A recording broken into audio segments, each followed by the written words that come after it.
morning to everyone. At this point, I'd like to open up the Baldwin Park and see what is the acronym for the BPCRH concurrent. So at this point, I will go ahead and ask Pastor Jackson. I don't know if Pastor Flores is here. They could both or one lead us in an invocation. So I will ask all those that are able to stand to please do so. Thank you. Good evening.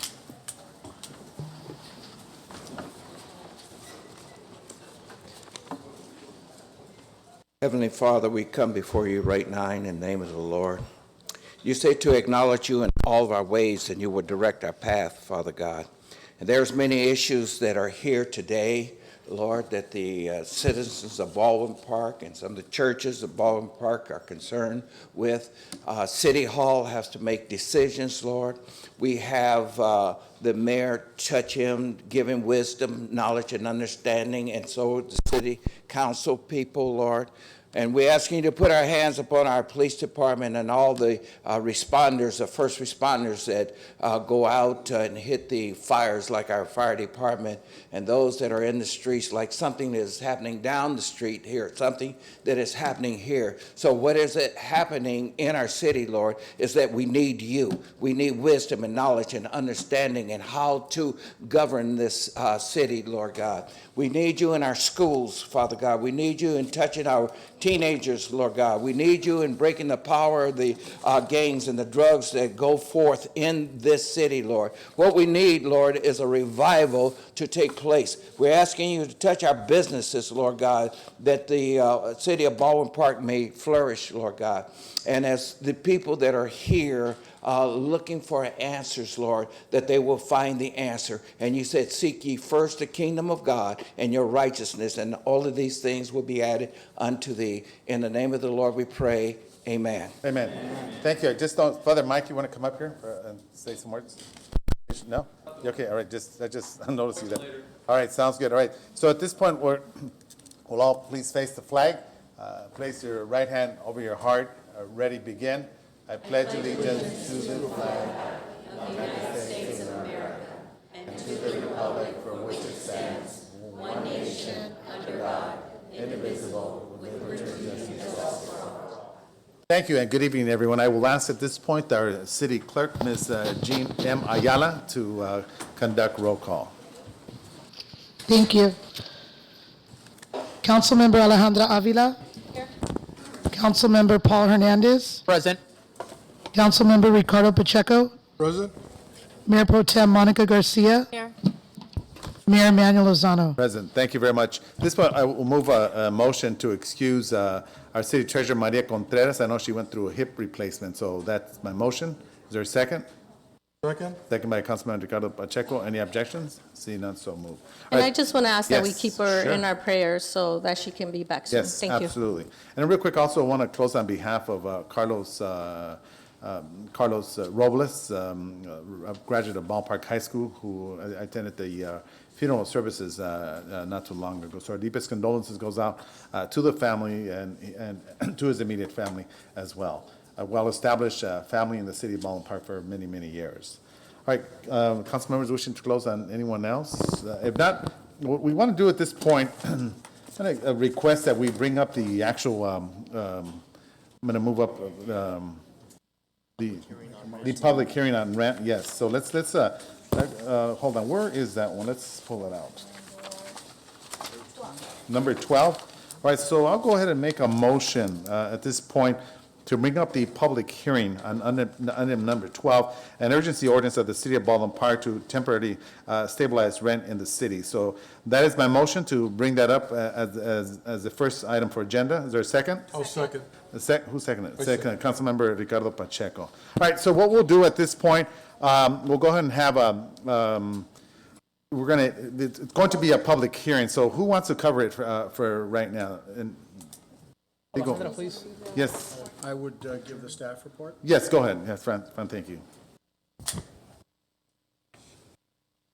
Thank you, Mr. Mayor. Thank you. This is an urgency ordinance of the city of Baldwin Park to temporarily stabilize rents in our city and to require a just cause evidence to evict anyone during the next 180 days. Our staff report, the city staff report, is requesting the city council consideration and adoption of an urgency ordinance that will retroactively and temporarily freeze rents for 180 days for specified rental units in the city of Baldwin Park and require landlords to establish just cause to evict a tenant during the term identified in this urgency ordinance. This urgency ordinance will be retroactive to October 1, 2019. Excuse me. This will be retroactive to September 4th, 2019. This temporary freeze contained in this urgency ordinance can be modified and/or extended in duration by the City Council of Baldwin Park. The urgency ordinance is designed to protect Baldwin Park tenants from rent increases and arbitrary evictions.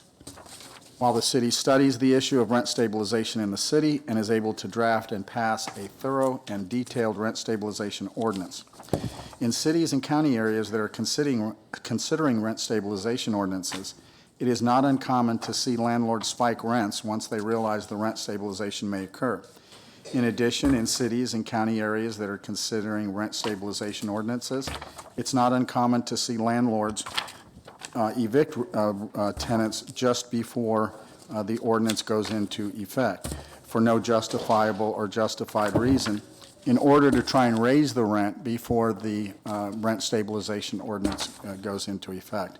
When landlords spike rents in substantial amounts, it causes potentially destabilizing effects on the family unit because the large increase cannot be afforded by the renter and the family could end up homeless or in some other unstable situation. The same is true when landlords unnecessarily evict tenants for no apparent reasons other than to spike rents ahead of a rent stabilization ordinance. In addition, unreasonable evictions and spiking of rents could cause a public safety concern for families and children in the city of Baldwin Park if they become homeless or in some other unstable situation. Staff recommends that the City Council approve, ratify, and adopt an urgency ordinance authorizing a 180-day temporary freeze on rents and requiring just cause to evict a tenant in the City of Baldwin Park during the 180-day period described above. This temporary freeze contained in this urgency ordinance can be modified and/or extended in duration by the City Council of Baldwin Park. This urgency ordinance will be retroactive to September 4, 2019. That is staff's recommendation. All right, at this point, what I'm going to do, I'll just let everyone know, we're going to open up the public hearing. So anyone wishing to speak in favor, and it has to be on this particular subject. So at this point, I will bring up those that are not in favor. So we have to give an opportunity to those that choose not to. So I'll go ahead and open up at this point. I will now declare the public hearing open. Right, let's do in favor of, yes. So at this point, I'll ask all those individuals to come up here that are in favor. You're welcome to come up to the lectern here. Just say your name. Yeah. Thank you, appreciate that. Good evening. My name is Edith Gonzalez, and I am the District Director for Supervisor Solis's San Gabriel Valley Field Office. And I would like to read a statement on behalf of the supervisor who regrettably could not be here tonight. Thank you, Mayor and City Council members, for taking up this important initiative. Protecting our tenants and ensuring that LA County remains to be a place for all people is very important to me. This is why in November 2018, the Board of Supervisors adopted an interim rent stabilization motion, which I am proud to have co-authored. This was an effort to stabilize families who may be facing homelessness, evictions, and unaffordable rent increases. When the county saw the number of tenants reaching out to us to ask for mediation and file complaints around significant rent increases, the Board of Supervisors extended the ordinance in April 2019. Many of these requests for assistance were coming from some of the most economically disadvantaged areas of unincorporated LA County. The interim rent stabilization ordinance allowed the county departments to document the tremendous need for affordable housing, develop an infrastructure that would help both tenants and landlords in mediation efforts, and a system that in the long term would enable the county to track evictions and vacancies and serve as a safety net. During just one of the several months that the interim ordinance was adopted, our county department received over 133 new inquiries regarding tenant protections. Of those, 60 inquiries were on just cause evictions. Since the implementation of the ordinance, we have had many more inquiries on just cause evictions. This is why, with community input, we expanded just cause eviction protections for all rental units. The reality is that we cannot simply build our way out of the housing situation that we are in. Residents throughout the county and local jurisdictions are rent burdened or severely rent burdened. This is why I applaud your effort today. I see Baldwin Park as a partner in helping families stay in their homes. When families, individuals, and children are safely housed and economically secure, we see better outcomes for our entire communities. My office looks forward to providing any insight from the county's own rent stabilization policies and programs as you work on yours so that together we can improve the lives of our residents. Thank you. Supervisor Solis.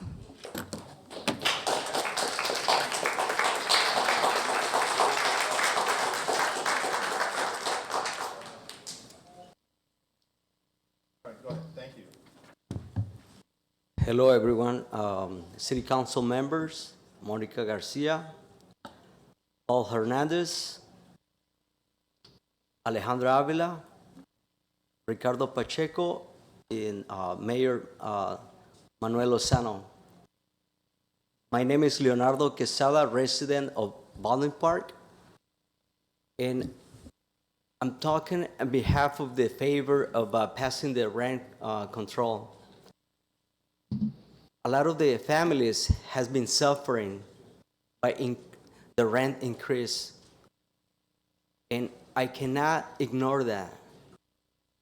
And also, our school districts, where's our kids? They're moving out because their rent are been increasing. So a lot of us cannot be able to pay high rents. And it will be nice to have this rent control, freeze it, and have something in balance for both parties. You know, please use your best judgment and use it fairly. That's all. Thank you. Thank you very much. Appreciate that.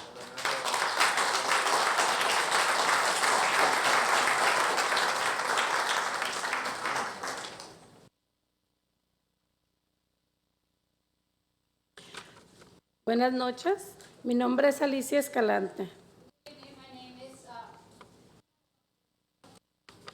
Thank you. Alicia Escalante. Alicia Escalante. Thank My you. name is Alicia Escalante, Señora alcalde, miembros del concilio, a council member of the council. tengo 19 años viviendo aquí en I've been Baldwin living in Park. Baldwin Park for 19 years. Por 17 años vivimos muy tranquilos en el mismo apartamento, We've lived for 17 years in the same apartment very peacefully hasta que por razones familiares nos pidieron el lugar. until for personal reasons or family reasons, they asked for the place back. Creímos que iba a ser fácil encontrar otro lugar, We thought it would be easy to find another place, lo cual no fue así. Tuvimos que irnos a rentar 2 cuartos con una amiga a Walnut. but it wasn't like that. We had to go rent 2 rooms at a friend's house in Walnut.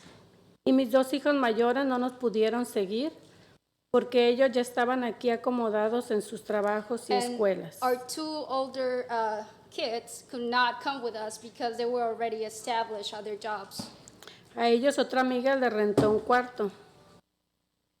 Fue muy triste tener que separarnos y seguimos buscando aquí y en ciudades vecinas, pero mis hijos solo querían seguir aquí en su ciudad. They were able to rent a room from another friend of ours, and it was very sad for us to depart, go our different ways, but they're still looking to find a place here in the city that they love. Nos tardó 8 meses encontrar un nuevo apartamento. It took us 8 months before we found another apartment. Fue muy difícil porque los lugares donde rentan en menos de 1,500 a todos los que visité estaban en malas condiciones. It was very difficult because every apartment at the budget that I had, which was $1,500, were in very poor conditions. Y los que rentan con 3 recámaras o más de 2,000. And the 3-bedroom apartments are more than $2,000. Para poder calificar fue otro problema, te piden comprobantes de sueldo mensual que tienes que ganar más de una tercera parte de lo que rentas. In order to qualify for these apartments, they ask for statements or vouchers proving your income. Te revisan tus cuentas de banco y sobre todo debes tener buen crédito. They also go over your bank accounts, and you should also have good credit. Encontré un lugar muy bonito con las condiciones que yo necesitaba. Nos estamos adaptando a pagar más de 400 de lo que yo pagaba. I found a really nice place with all the things that I needed. We have gotten used to paying $400 above what we used to pay. Y creo que si sigue aumentando más la renta nos causaría una desestabilización en nuestra And familia. I believe that if the rents keep going higher, it will cause a unbalance in our family. Por estas razones les pido a ustedes, señor alcalde y miembros del concilio, apoyen esta moción del congelamiento de renta. This is the reason why I ask you, Mayor and members of council, to support this proposal. De antemano les agradezco y también me gustaría que consideren que lo que sigue es el control de renta y poder trabajar junto con ustedes. LA Voice está trabajando muy duro para poder obtener el control de renta aquí en nuestra ciudad. Gracias. I'm thankful, and I ask that you keep in mind that what's to follow is rent control. LA City, LA Voice. LA Voice, it's very thankful, and we're ready, hopeful that we can work together. Thank you. Thank you.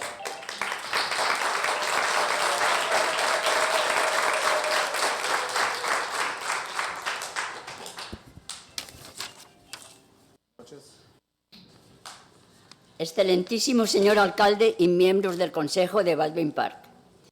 Buenas noches. Good evening. Mi nombre es Magdalena Fresnillo y pertenezco a la Iglesia de San Juan Bautista. Un momento, por favor. Mi nombre es Magdalena Fresnillo. My name is Magdalena Fresnillo, Fresnillo, and I belong to la Iglesia de San Juan Bautista. the St. John Da Batista. Da Batista. Y la razón por la que estoy aquí es porque quiero apoyar la ordenanza 1444. And the reason why I'm here is because I want to support ordinance 1444, 1444, la cual congela temporalmente el incremento a las rentas. which freezes temporarily the increase of rents. Muchísimas gracias. Thank you very much.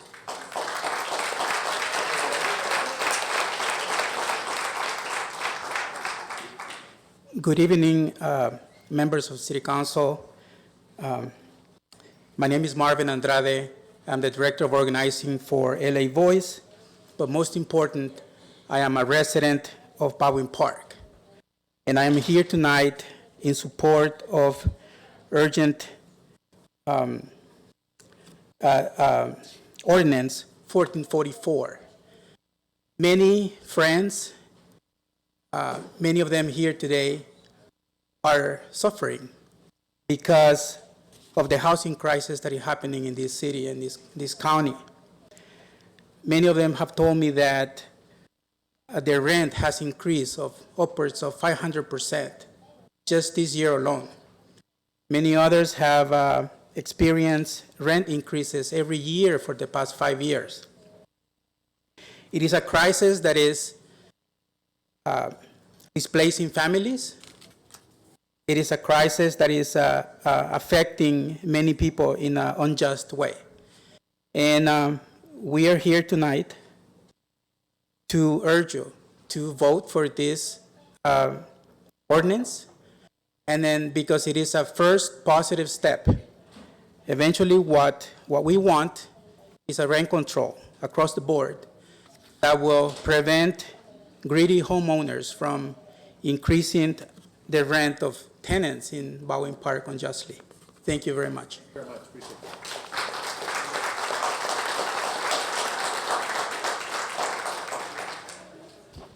Hello, good evening. Good evening. My name is Margarita Gabriela, and I come from the city of Highland Park. I moved here about 3 years ago, and I was one of the few of the many lucky people who applied for the building Metro Village right next door. And it has been a blessing in disguise, and at the same time, just having to be stuck in this lost of confusion. There has been probably about 4 increases within my rent in the last 3 years. And to my best knowledge and understanding, it's supposed to be low-income housing and to help out the people within the structure. And with having to move over here, that wasn't not only the issues that many people are experiencing right now. I found myself thinking that taking the chance to come and move from Highland Park to here, I took the chance and I left 2 jobs and I stopped going to school because of this drastic change, this relocation. It hasn't been easy for my family, it hasn't been easy for my daughter. And now with this latest increase, and I'm not the only one who has gone through this, a few other tenants there tell me their stories. It's hard. It is difficult. It has been one of the most difficult things I've had to endure this year, and these past years, as a matter of fact. It's not at all, I don't think it's fair. I don't think it's fair at all, because we were never, or at least for me, and I speak for myself, we were never told nor specified how they compute these numbers to come up with our rent. They say it's based on your income, but it truly isn't. For a 3-bedroom, I'm paying close to $1,600, but there's only one of us working at the moment. I've been at home with my son these last 3 years, and he's about to reach the preschool age, and I'm looking forward to that because it has been nothing but paycheck to paycheck to paycheck, and it has been a great struggle in the midst of it all. And I truly hope that you find it in your heart to support us in this movement, because it's affecting a lot of people. And that's what I want to tell you. Thank you so much for your time. Thank you. Did you say that it went up, is it 4 times? Is that what you said? It's gone Net- 4 Metro Village? Yes. Okay. In the last 3 years that I've lived there, it's gone up 4 times. All right. And there has been not just that issue, but also with the management and with the company that manages the building. Yes. And I'm not too sure who owns the building, because every time I want to speak with someone, I'm not able to get the answers I need.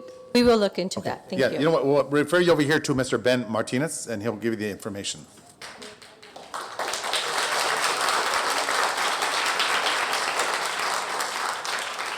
All right, moving along, public communication. Okay, step up. Thank you.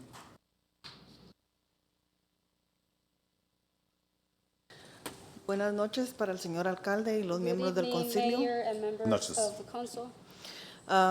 Mi vecina y yo estamos aquí porque queremos que nos ayuden de alguna manera. Nosotros estamos siendo desalojados. My neighbor and I are here asking you to help us. We are being evicted right now. Yo tengo 4 hijos. 3 de ellos nacieron en esta unidad de apartamentos. Yo tengo 11 años de vivir en esta locación. I have 4 children. 3 of them were born in this apartment that we live in. I have been living in this building for 11 years. Nos dieron la notificación en julio, los últimos de julio, que nosotros nos iban a incrementar la renta en $200. Wow. They gave us a notice, a rent increase notice back in June. Nos subieron $200 en septiembre y después de septiembre, ahorita en octubre, nos dieron el desalojo de 60 días. They raised the rent $200 on September, and then just recently, now we are being evicted. No hay ninguna razón para que a nosotros nos desalojen. Nosotros hemos estado siempre con nuestra renta a tiempo. Nuestros hijos están sufriendo las consecuencias. There's no real reason for us to be evicted. We have always been on time with our rent, and our kids are suffering the consequences. Ellos no, nosotros dependemos de Tracy, ellos, el autobús llega por ellos, nosotros siempre, los niños están ahorita en shock, no sabemos qué hacer porque nos dieron el desalojo para 1 de enero. Nos dieron el desalojo. For January the 1st. Ya nosotros, no, Dependen de quién? De Tracy? no, ellos van a Tracy School. Oh, they go to, our kids go to Tracy School, Ellos nos- and they are very stressed out because we just received a eviction notice, and they don't know what's going on. Que nos tenemos que mover en enero. And Primero. that we have to move out by January 1st. No sabemos qué hacer porque las rentas están caras y los últimos, o sea, ¿qué podemos hacer en ese? And we don't know what to do because rents are just so high. I mean, we don't know what to do. Queremos la ayuda de ustedes que de alguna manera congelen eso, de que a nosotros nos paren el desalojo de la noche a la mañana sin ninguna razón para poder hacerlo. We ask you that you implement this freeze, that somehow you stop our eviction, that it happened just overnight. Buenas noches, mi Buenas nombre noches. es Rosa Nuño Good evening, my name y is estoy Rosa en, Muñoz. en el mismo problema que mi vecina. Fuimos 8 familias desalojadas, unos viviendo más de 15 años. I'm on the same boat as my neighbor. There has been 12 families who have been evicted. Wow. Y ahorita las rentas, ahorita se desocupó un apartamento y de 1,200 subió a 1,700. Wow. One of the apartments that just became vacant went from 1,200. 1,200 to 1,700. 1,700. De hecho, ayer la manager me dijo que si yo me quería mover a un apartamento, que cuando ya estuviera mi apartamento listo, pero con la nueva renta de 1,700. As a matter of fact, the manager told me that if I wanted to Es- move back into my place, I will have to pay the new fee. Esa es una injusticia, That's an injustice. porque son 34 unidades y fuimos 8 familias desalojadas. There's 34 units, and it was 8 families who are being evicted. Y todos fuimos las que tuvimos niños, los que nos están desalojando. And we all have kids. Gracias y ojalá y nos puedan ayudar en esto, por favor. Thank you, and we hope you can help us with this.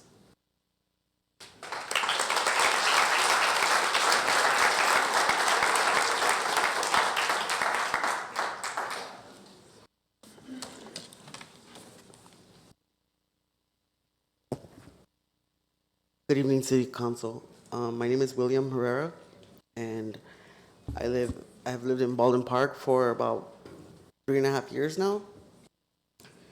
I went through a hard time, and my grandmother, who offered some help, a helping hand, I moved in with her, and it's just been really difficult for me. We became really close, like best friends, and recently in August, she passed away. Been probably the hardest thing I've ever been through these past 2 months since I've lost her. And now I'm being forced out, and I have nowhere to go. And I have tried to discuss future tenancy with the management as they left notices. And when I would go approach to try to speak to them, it's just been very hostile. I don't know what it's gonna take, but I've been living in a nightmare for the past 2 months while grieving my late grandmother. I've tried to pay the rent, and they don't want to accept it. I'm not sure. Just can't get a straight answer. I'm pleading for some kind of help because I feel like I'm losing it. If you guys can please find it in your heart, doesn't help me, then maybe the next person. Thank you. Thank you very much. Appreciate that.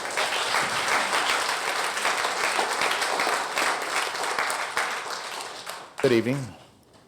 Good evening, Mayor Lozano and City Council members. My name is Frank Ebner, and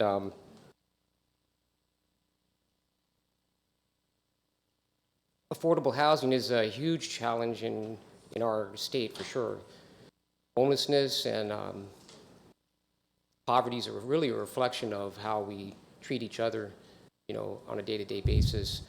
And so it's encouraging to know that we have so many people trying to resolve the issue in different ways, including, rent freeze.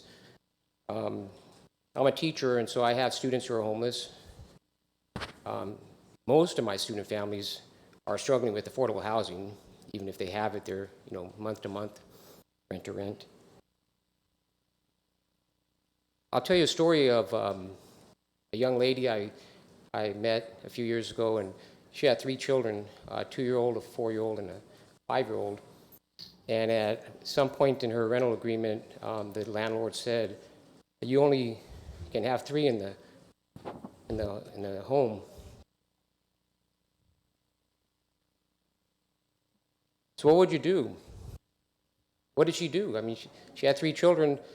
She didn't have the money to go find another place that was the same or even big enough for the family. She had a choice of just letting one of the children go, go on their own, maybe try to fend for themselves. But, at 2, 3, and 5, not that easy to do, obviously. I don't think this goes far enough. Less than a quarter mile from here, we have a facility that's being built that's evicting children who haven't even had a chance, killing them before they're evicted. Now, what affordable housing do they have? We're talking about Planned Parenthood. I think maybe you should include in the resolution that we want to extend this to respect life. Yeah, excuse me, we have to stay on the subject because this is a public hearing dedicated it's a public to the hearing. housing. And we're talking about affordable housing. Yeah. The- But that mother had another child to feed. Where would she go? So I'd like you to just consider that. Okay. Thank you. Thank you. Thank you very much.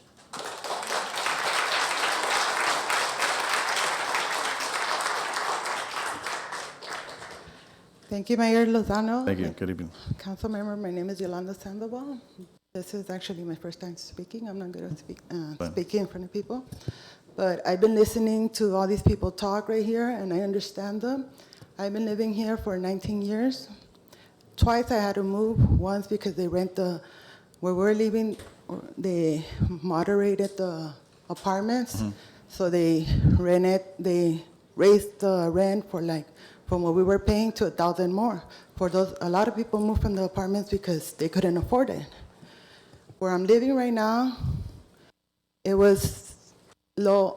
We paid from 1,000. Yes. But the manager from there, he raises it. He's always raising the rent for everything, anything that, if we need something to fix or anything, he raises the rent, or we have to pay it. A year ago, the sink from the restroom fell. It fell probably a couple of inches, 6 inches by my feet. When I called him, he told me, he goes, "You're gonna have to pay for it.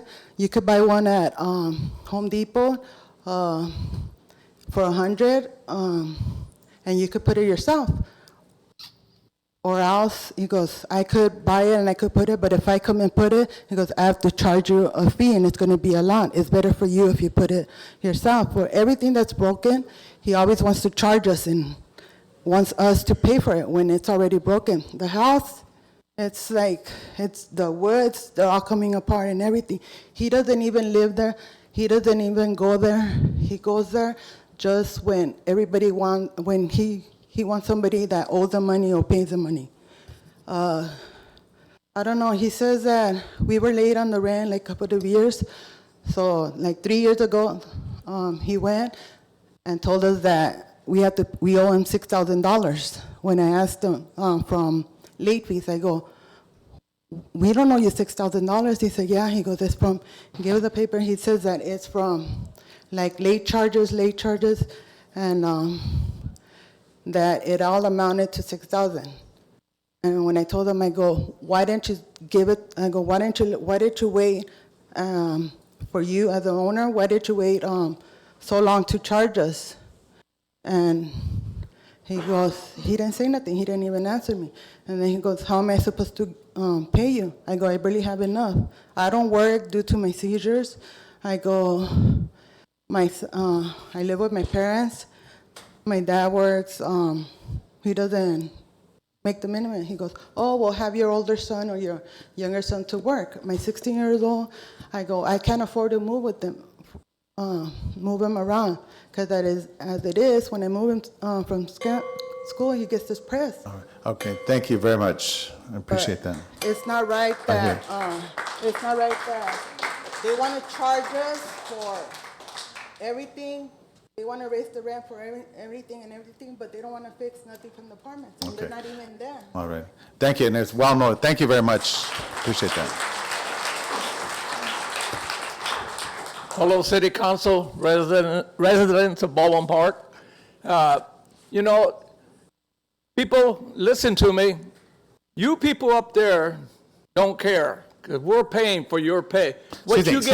I'm going to have to stop you. No, I'm going to have to stop you. No, do not tell me to shut up. Shut up. Excuse me, sir. This has to be, hold on. You're interrupting me. No. It has to stay on the public hearing. Hold on. Quiet. See, I'm going to ask you to stop. I'm going to remove you from there. There's nothing else. Okay, I'm going to have to, excuse me. You wait. No, excuse me. This is the public hearing. This is a public hearing. What are you going to do? Throw me out like you do everybody else who talks against you? If you continue your behavior, I will have to. Okay, say my piece. Go escort him out, Chief, please. Escort him out. I'm not going to have anyone come up here. Did I do anything wrong? That is unfair for the residents for you to come here. Did I do anything wrong? Escort him out, please. Escort him out. Don't touch me. I'm not hurting you. Excuse me, escort it out. No, I got 3 minutes to talk. Excuse me, no, stop. You know what, we're going to go into recess. Let's go into recess. We're going to recess. Stop the meeting. Go ahead, I'm going to make a motion to recess until this gentleman is out. That's my motion. Is there a second? Second. Okay, we're going to wait. Stop. You can't sit down for 3 minutes and then say my piece. You cannot come in here and disrupt. You know what, I've already said he needs to be escorted out. He needs to be escorted out, please. I have 3 minutes to talk. Oh, now this is incredible. That's so wrong. That is so wrong.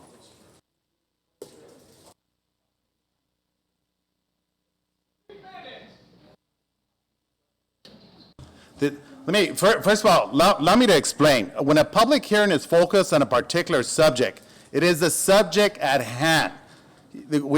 If the individual wants to speak something different, you're going to have to go to the regular city council public communication. So I just want to make sure that everyone's aware. We're focused here. We are primarily focused today on rent control, not having someone coming in here with personal attacks. And unfortunately, that person has a trend of doing that.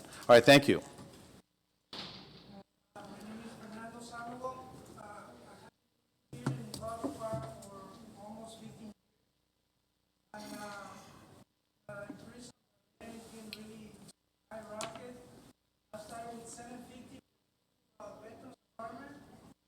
Is the speaker on? Sorry about that. I don't know the speaker. Mark, do we have our IT people here? Oh, was David here? David, is it on? Okay. All right, thank you. Do you hear me? Or yes, there you go. There you go. Again, you know what? Start his time over. Start his time over, please. All right. Okay. Yeah, my name is Fernando Sandoval. I've been living here in Baldwin Park for 15 years, and the rent increase has been really high rocket on these 15 years. I started on $750 for 2 bedrooms apartment. Now it's $1,600, and I used to provide for my family by myself. Now my wife and I, we had to work full time in order to get the money so we can pay all the basic needs and the rent. So I think it's time for city, because it's been, the rent control has been put it on different cities.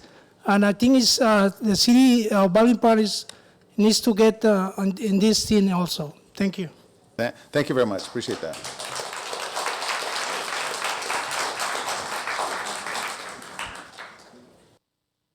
Buenas noches, mi nombre es Gloria Valdés.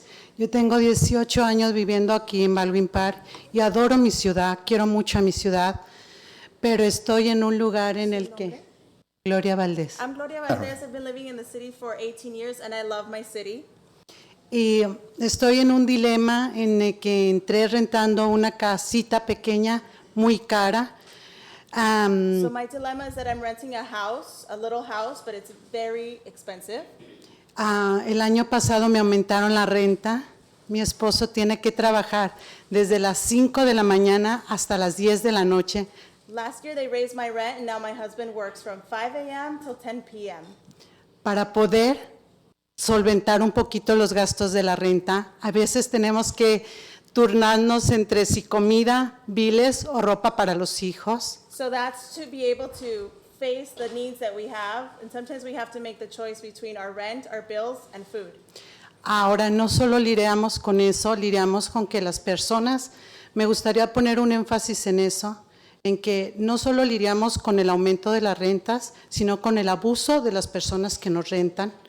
Noté que mis biles salían demasiado caros y cuando me di cuenta por qué era, So not only do we have to deal with the high rent, but we also have to deal with really what is the abuse of the people that live in these places. So I noticed that my bills were going up really drastically. era porque yo durante 4 años le pagué la luz, el gas y el agua al hijo que ella tiene viviendo en el garage. Because I was paying for the gas, light, and water of the son that is the landlord's son that's living on the property. Mis hijos eran menores de edad y durante 4 años ellos me poncharon las llantas de mi carro sin pensar que yo cargaba niños menores de edad y podía tener un accidente. So for all these years, my children were underage, and they would puncture my tires without thinking of the fact that I'd have to be transporting young children. Y cuando yo les comenté de eso, ellos me dijeron, si no te parece, vete. And when I brought it up to them, they said, if you don't like it, you can go. Ahora trabajo yo también para ayudar un poquito a mi esposo en la renta. So now I work as well to try and help a little bit with the rent. Lo que más me impactó en esto, que fue que me subieran la renta, que de por sí ya era cara, es que mi hija fue al colegio, pero no le pude pagar el colegio a mi hijo. So what hurts the most is that we're working this hard, and my daughter is now college age, and I can't pay to send her to college.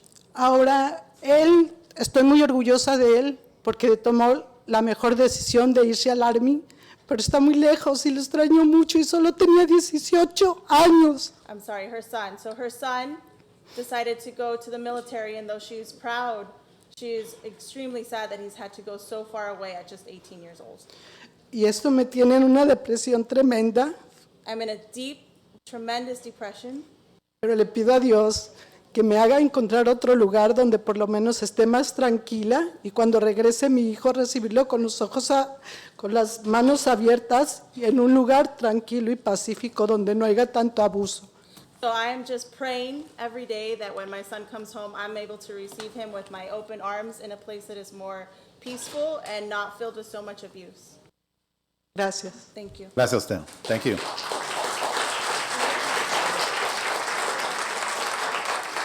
Good evening, City Council members, Mayor. My name is Daniel Ayala. I've been living in Baldwin Park for about 28 years, and I got almost 8 years that I've been getting the rent, raise of rent every year, $100. And Wow. this year, the manager raised me $100 on February, and she raised me another $100 to start on the 1st of December. I'm a disabled person, and it's really hard for me to pay that much, for what I'm getting. And I got my wife, she's a disabled person too. And when I asked the manager why she's raising me so much, she says, well, if you can pay, just move. Or because right here, there's no rent control. And we need a rent control, in Baldwin Park. Because it's really hard for people like me, like people that we can, afford to pay that much money, Thank you very much. Thank you. Go Bruins. Thank you very much.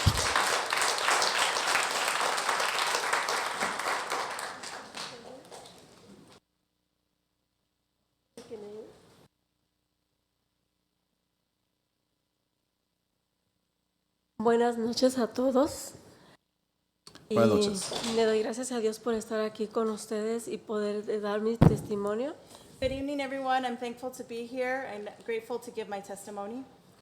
Yo tengo 2 años viviendo aquí en Baldwin Park porque para mí ha sido muy difícil como madre soltera y por todo lo que he escuchado que no nada más soy yo la única. I've been living in Baldwin Park 2 years, and it's been very difficult as a single mother, and I see now just not just for me, but for everyone else. Pues no sé si decir que gracias a Dios que estoy sola porque veo que los hijos sufren mucho aquí. Yo los tengo en México, pero de igual manera yo tengo que trabajar para ellos y me es difícil pagar renta de 600, 700, 650 dólares por un apartamento, un cuartito sin baño. Y ahora estoy pagando un garage. It pains me to say that maybe I'm better off with my children not being here because I see how much the children suffer. My children are in Mexico, but I still have to send money to them and support them. And it's hard for me to pay for $600, $700 for just a room, a small room with no bathroom. And right now I'm renting a garage. Y yo le pido de la manera más cordial que si nos puede ayudar también a nosotras las mujeres solas, porque yo tengo una amiga que desgraciadamente no me pudo acompañar, que está corriendo por esta misma situación, que la sacaron de su vivienda a ella y a su hija, y yo no la pude traer conmigo porque el cuarto está muy pequeño. So I'm asking for your help, your support with this because I also have a friend who unfortunately couldn't come tonight, and she's in the same situation. La están desalojando. No, ya está. Oh, they've already evicted her. And I couldn't even invite her to come and be with me because my space is so small. Nosotros hemos buscado, mi amiga y yo, un apartamento, pero desgraciadamente son muy caros y nos están pidiendo talón de cheque, cuenta del banco y muchas otras cosas y todavía nos dicen que si podemos tal vez calificar. So we're looking for an apartment, but everything is super expensive, and they're also looking for a check stub and credit and all of these other things, a bank account that make it really difficult to find those things. Yo le pido de la manera más atenta que si nos puede usted ayudar, y no nada más a mí, sino a toda la comunidad. Eso es todo por mi parte. Muchas gracias. Gracias. With all respect, I ask for your help. Thank you. Thank you very much. All right, move along with public communication.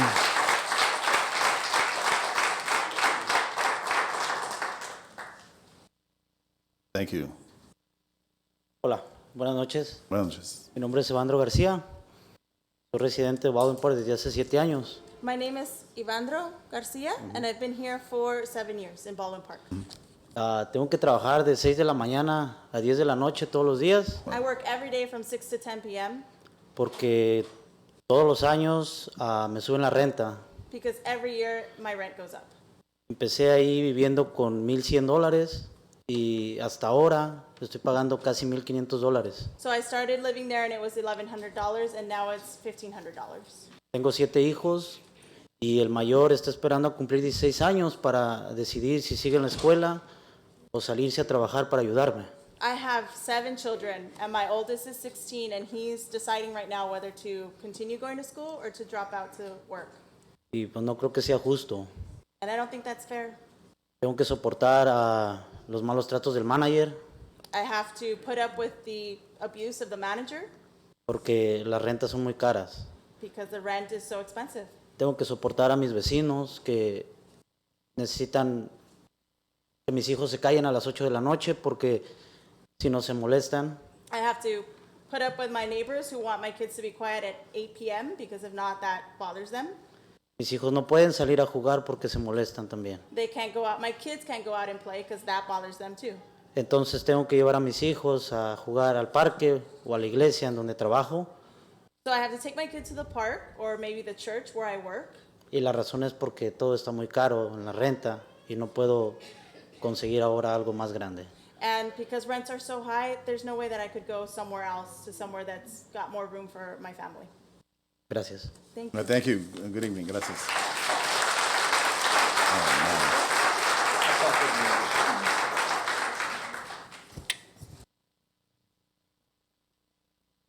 Mayor, City Council, okay.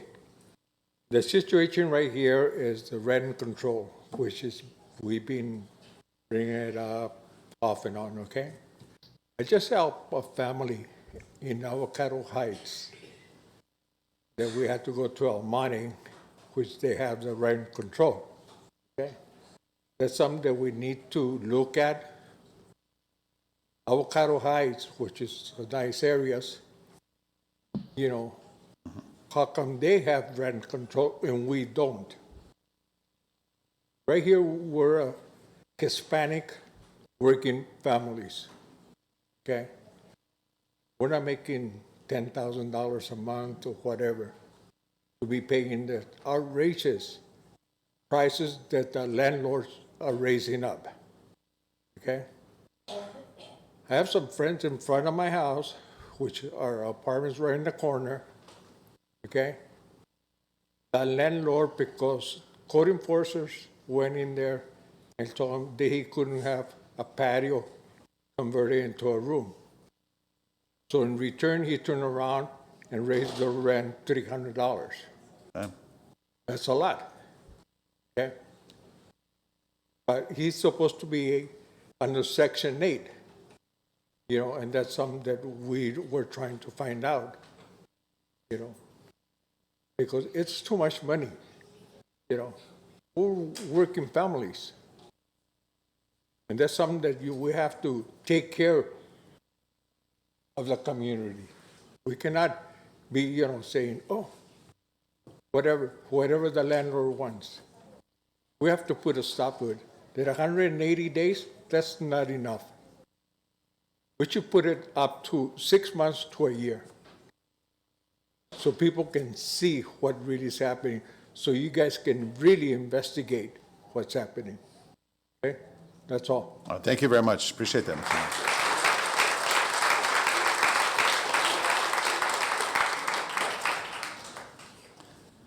Good evening. Good evening, everyone. Buenas tardes a Buenas tardes. todos. My name is Hassani de la Vega, and I have been living here in Baldwin Park my whole life, 22 years. Mi nombre es Hassani de la Vega y he estado viviendo aquí en Baldwin Park toda mi vida, que han sido 22 años. My parents have been renters my whole life. Mis padres han estado rentando toda mi vida, and I support the rent control ordinance. Y yo apoyo el congelamiento de la renta. I would be devastated if my family was evicted or couldn't afford housing. Yo estaría completamente devastada si mi familia las estuvieran corriendo, no tuvieran donde vivir. And I can't stomach seeing my neighbors, your constituents, being evicted and or unable to afford housing. Y no puedo estarme quedada sin hacer nada cuando mis vecinos, la gente que ustedes están representando, los están corriendo de sus casas o no pueden, simplemente no pueden pagar su renta. These rent increases are displacing our families, and it's placing profits above the lives of our neighbors. And it hurts me to see our elders having to work when they should be retired because they can't afford the housing for their families. It hurts me to see people sleeping in their car because they can't afford the rent. It hurts me to see families living in overcrowded homes where there's two bedrooms and there's 3 families living in that house. Housing should be treated as a human right, and we are the working class, and housing is just simply unaffordable. Your decision will speak volumes of your loyalty and will have real consequences in the lives of our neighbors. Before the election, where all of you were elected, most of you had attended a housing forum, and all of you voiced your support for rent control. And now is the time to keep your word. I am asking you to treat my neighbors with dignity, to treat your constituents with dignity. Please, please, this will affect many people. Please support this rent control ordinance. This is our beautiful city, and we all deserve the right to housing. Thank you very much.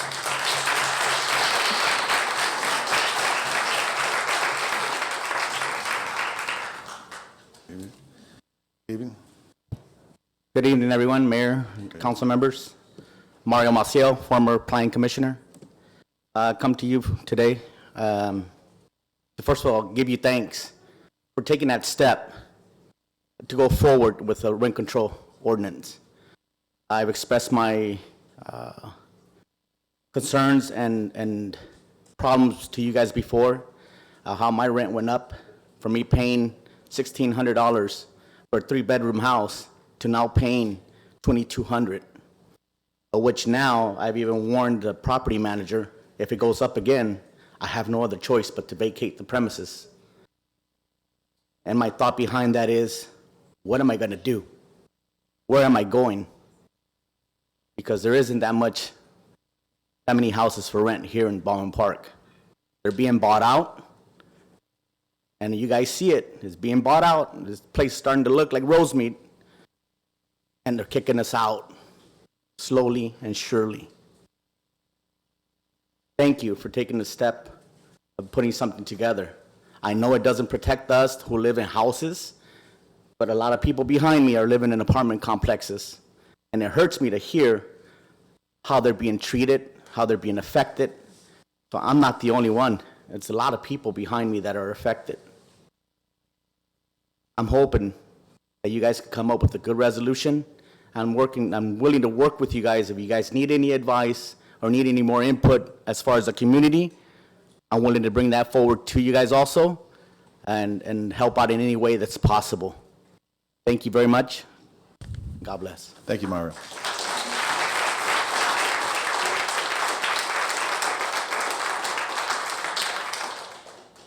Good evening. Buenas noches, miembros del concilio. Ella es Mónica de una cooperativa de intérpretes y que están apoyando esta reunión.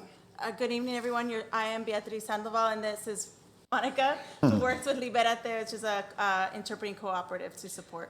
Por favor, si pueden contratar a alguien como ella, es muy importante para nuestra comunidad que habla español. Actually, we may. We may. If you can contract someone like us, it's a great service to the community. Gracias a Mayor y gracias miembros del concilio por poner esta resolución de control de renta, de congelamiento de renta temporal. Es muy importante para nuestras familias.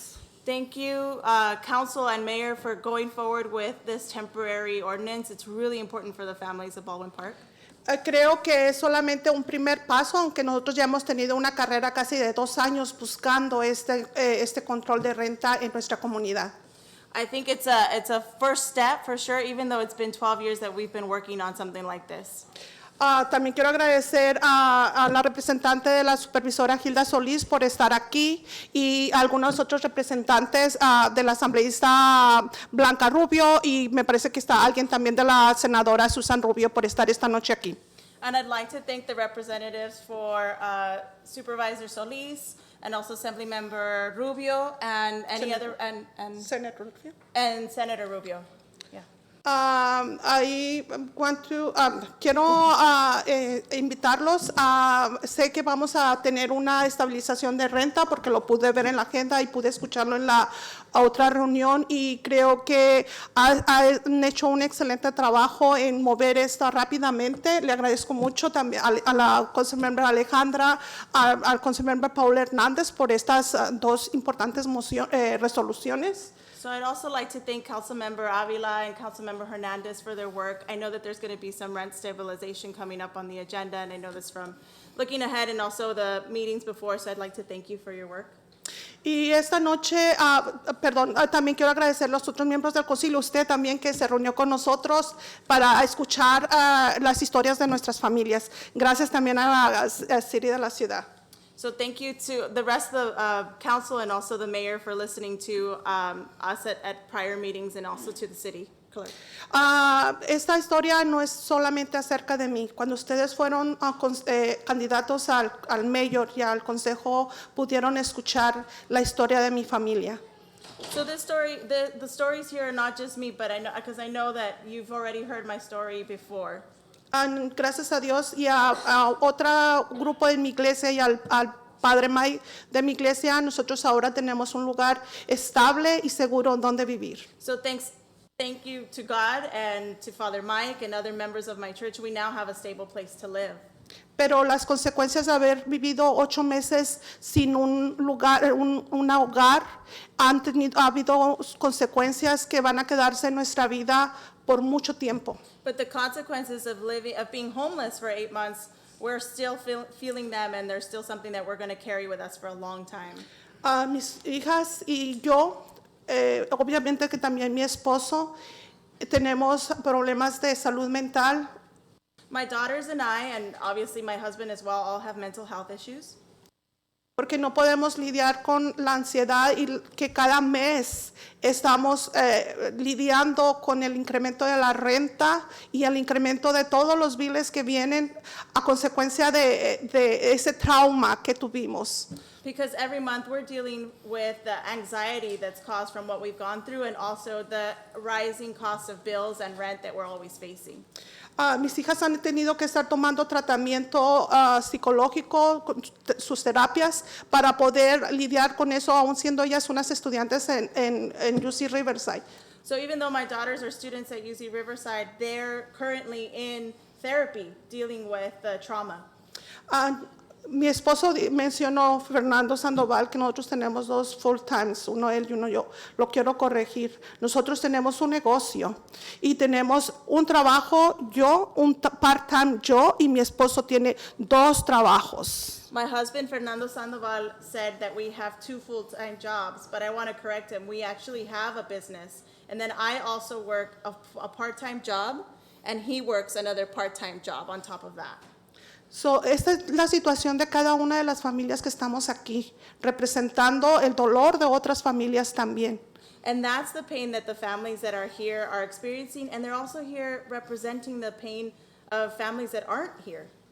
Victoria tuvo que moverse, teniendo ella 72 años, viviendo en su camioneta por 6 años, tuvo que moverse a Long Beach porque no había un lugar que ella pudiera pagar en Baldwin Park. Victoria was 62, living in her car, and she had to move to Long Beach because there wasn't even a place for her to be here. Cada domingo ella viaja desde Long Beach aquí para venir a su iglesia, a esta comunidad donde pertenece su corazón, porque ella vivió toda su vida en Baldwin Park. And she travels every Sunday from Long Beach to Baldwin Park to go to church because this is where her heart is and this is her community. No queremos que la historia de Beatriz ni la historia de Victoria se refleje en otras familias. Necesitamos hacer cambios y gracias. Estamos dispuestos a reunirnos con usted, concejal, a Paul Hernández, para seguir trabajando en esa importante moción. And we don't want Victoria and Beatrice's stories to reflect on other families. So we'd like to work with you to make this happen. Thank you. Gracias. Thank you.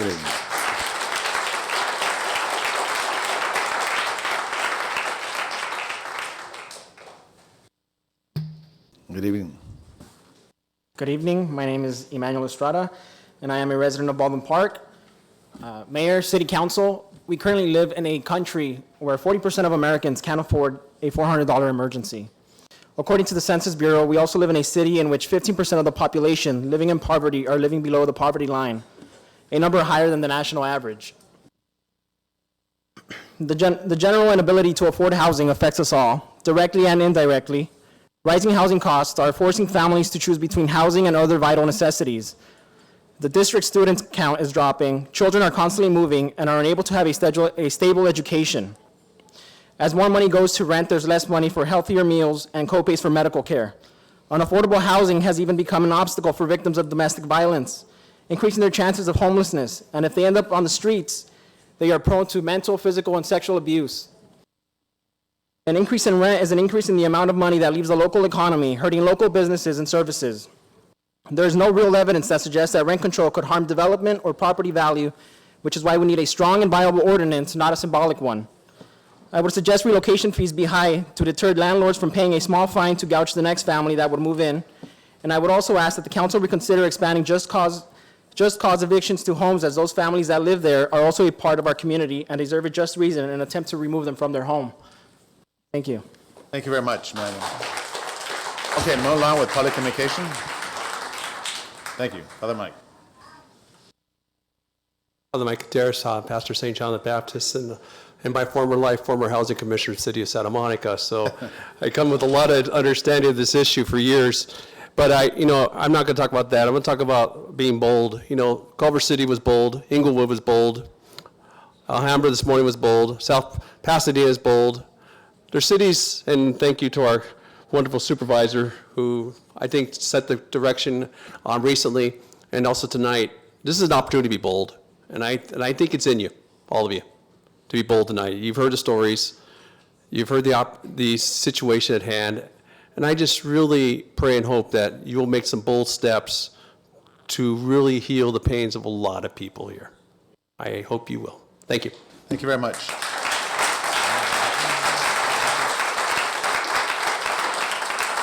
All righty. Anyone else wishing to speak under public public hearing, excuse me? Okay, so if not, at this point, I will move over to anyone that's opposed. Okay, seeing no interest and opposing the proposed rent freeze at this point, I will now officially close the public hearing. Mayor? Yes, Council Member Alejandra Avila. Thank you, Mayor. Thank you. First of all, I want to thank everybody that came up here to speak. Muchas gracias a todos los que vinieron aquí a hablar y contar sus historias. I also wanted to thank Edith with the Office of Hilda Solis. Thank you for taking time out of your busy schedule to come here and talk to us, and for setting the platform in ensuring that your district has passed the ordinance to help the tenants deal with these rent increases. As a city, I'm looking forward to do the same and work on a comprehensive plan that will help our residents. I also want to thank LA Voice and everyone for advocating.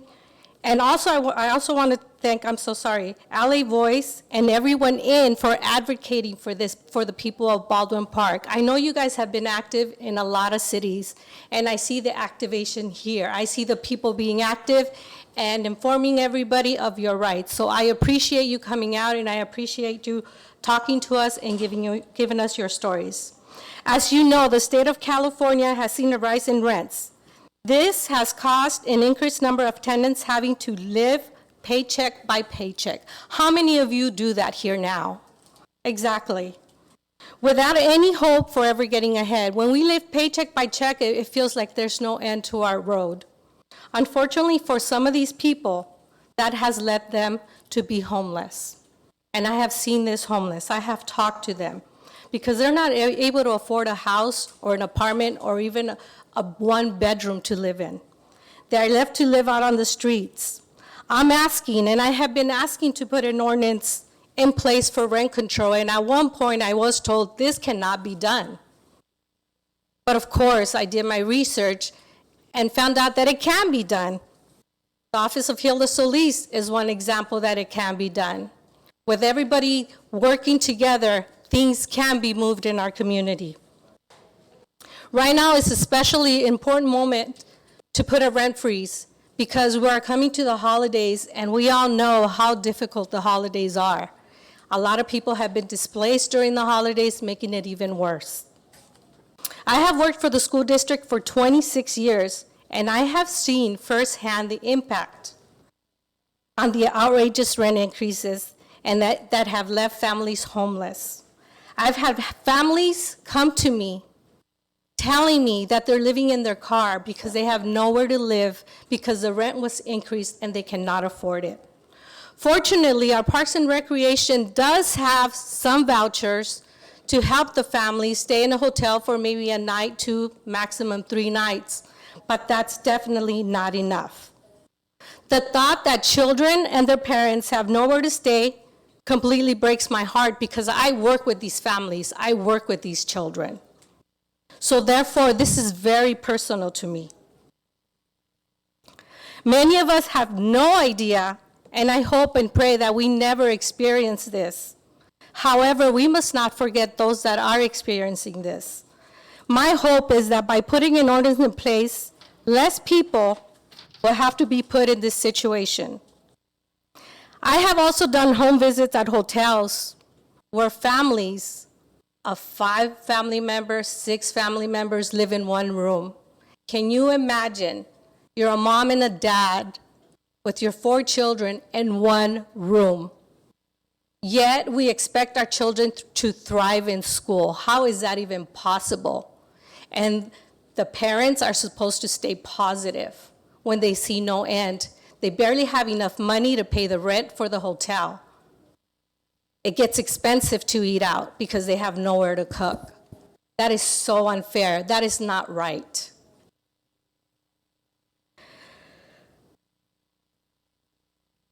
I have also been working with Baldwin Park School Police, not the Baldwin Park School Police, I'm so sorry, the city police from Baldwin Park, Almani, Azusa, and Monrovia. I've been doing homeless outreaches. Boy, did I have a rude awakening. I have been walking under the washes, giving the homeless information, giving them outreach information on where they can get services.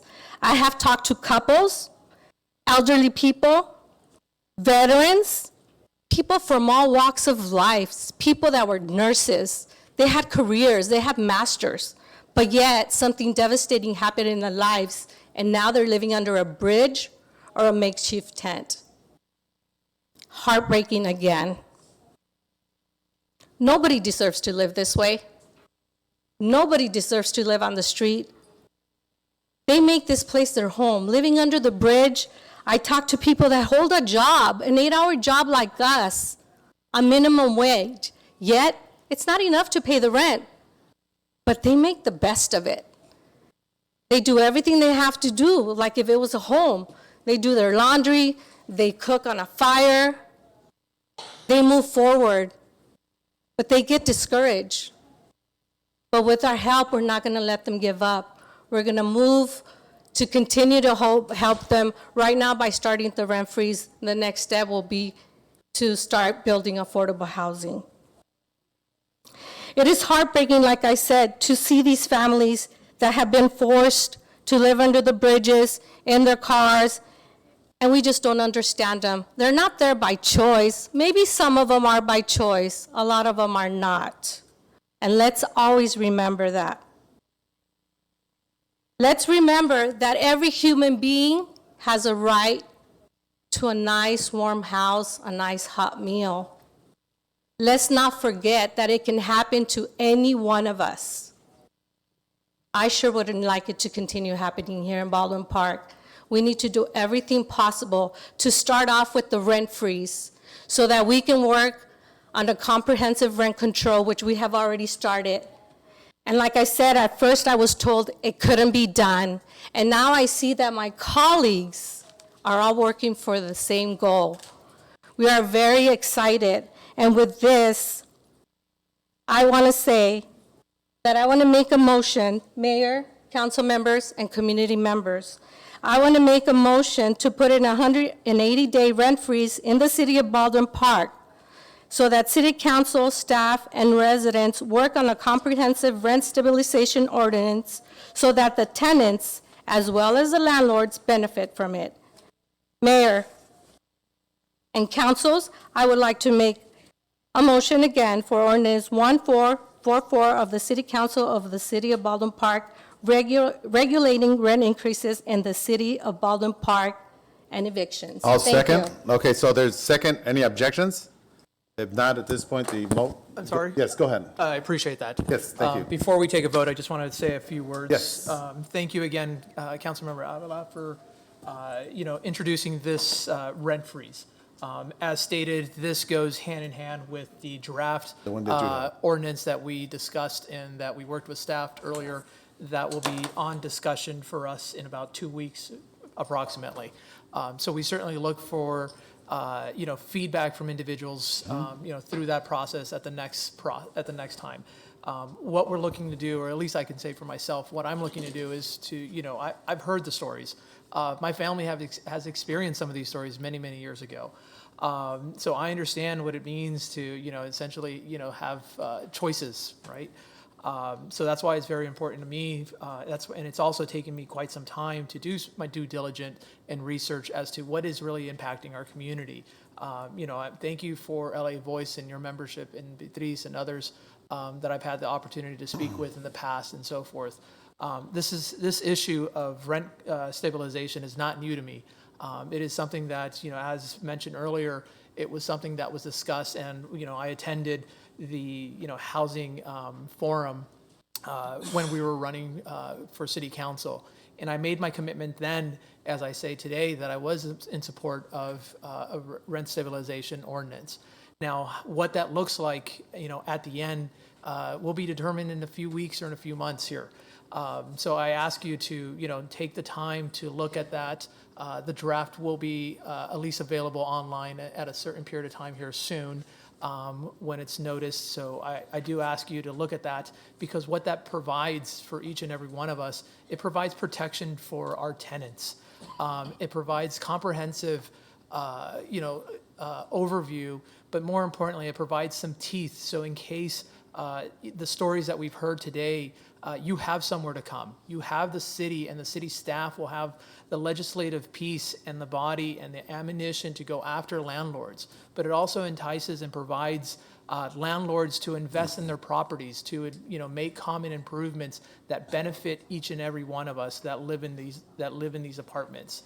So again, it's a full circle, comprehensive draft, just draft ordinance that we discussed earlier today at our 5:30 meeting. And it's something that, again, provides some protection to our tenants, and again, reduces some of the homelessness in our community. Because as we all know, right now there's nothing in our city that or provides any type of legislative piece for us to really do anything around these things. So with that, I favor that. The one thing I would ask is a friendly amendment, if we could just exclude the single-family homes pre-1995, along with the condos and townhomes, so we are in line with what's happening at the state level. That would be my only motion, my amendment as a friendly one for the rent freeze. Mayor, I just wanted to say a few comments, and then before we continue, if you could hold your Absolutely. motion there first. I just also wanted to thank first of all the community that came out, all the families that are out there, I know, struggling with this huge issue, this crisis of homelessness, of the rent that's going up through our community. I want to thank all the leaders that came out, all the elected officials who sent their representatives here from Hilda Solis's office, our assembly members, both Rubio's and the Assembly and State Senate, who sent out their reps. And from our faith-based community, I know Pastor Jackson, Father Mike, and all those that came out here to support this ordinance that we have today. And I know that throughout the past few months, all of us, all council members, have been approached by different nonprofits, the church organizations, individuals talking to us about the issues of rent going up so high, so skyrocket. I talked to Mario, one of our former commissioners, the issue that he had when they were raising the rent on his home. I talked to Beatriz and her husband. She talked to me about the issues that not only she was facing, but all the other families, and how important it is for us to begin to take a look at putting in rent, some type of rent control, that we could look at it. And so with that, throughout the past couple of weeks, I know all council members sat down and we started to formulate how to approach this rent control that's happening, this homeless crisis, and the crisis of rent just going skyrocket. People telling me that from paying $1,500, the next they're being told, hey, you got to pay $2,000, and they were just, a mom and a dad just barely making it, and all of a sudden they just got this tremendous rent increase that's going out there. And as everybody stated here, that impacts the children, because if you got to move, then that means they got to get out of school and start over in another school. It impacts all the young adults that are going to college, our senior citizens. It just impacts everybody. So we're all sitting down here trying to work with the community, want to listen to all of you to see, this ordinance that we're putting out today, this urgency ordinance, plus the one that Councilmember Paul Hernandez was working on. We need feedback. We need you to email us or call us and tell us, what do you think about what we're putting out there as ordinances, and how we could make it more effective, for the whole community. So we want to make it that it works for everybody, that it's not just something from the council members, but it's from the community. And just, calling us up individually or sending us an email about what you think on the approach that we're taking, I think is a very important and inclusive way to find a solution to the issues that we're facing here today. So just working together, I think we can continue to make some progress and to kind of resolve these issues that are impacting all of us, and be able to craft an ordinance with the right rent control that's going to benefit the whole community. So with that, continuing to work with my council colleagues, work with all the community to make sure that we're going forward with that. Nomás les quiero decir rápidamente que yo he hablado con toda la comunidad, muchas personas me han hablado de diferentes de las iglesias, de diferentes organizaciones de LA Voice, para expresar lo que está pasando con las rentas que se está subiendo tanto. Y estoy trabajando con mis City Council colleagues para tratar de hacer una ordenanza que trabaja por todos. Queremos oír y escuchar a ustedes, no nomás en esta junta, pero mándanos un email o llámanos por teléfono y para oír más ideas en cómo podemos hacer una ordenanza que es más efectivo. All right, with that, thank you. Thank you. Yes, so Vice Mayor, Monica Garcia. Thank you. I just want to recognize all of you for your advocacy, each and every one of you, along with the organizations that are here tonight and that have been part of the conversations for a few years now. I also want to thank you for coming forward and sharing your personal stories, your very personal stories. And I know that it takes a lot of courage, especially for those of you who are just speaking for the first time tonight. So I want to acknowledge that. And I also, I'm glad to see that we are moving forward here on the City Council and being responsive to the needs of our community. I think that, this is one policy that demonstrates, how we've been working together and just trying to figure out some of the challenges in our community and finding solutions that work for our community and, the various stakeholders.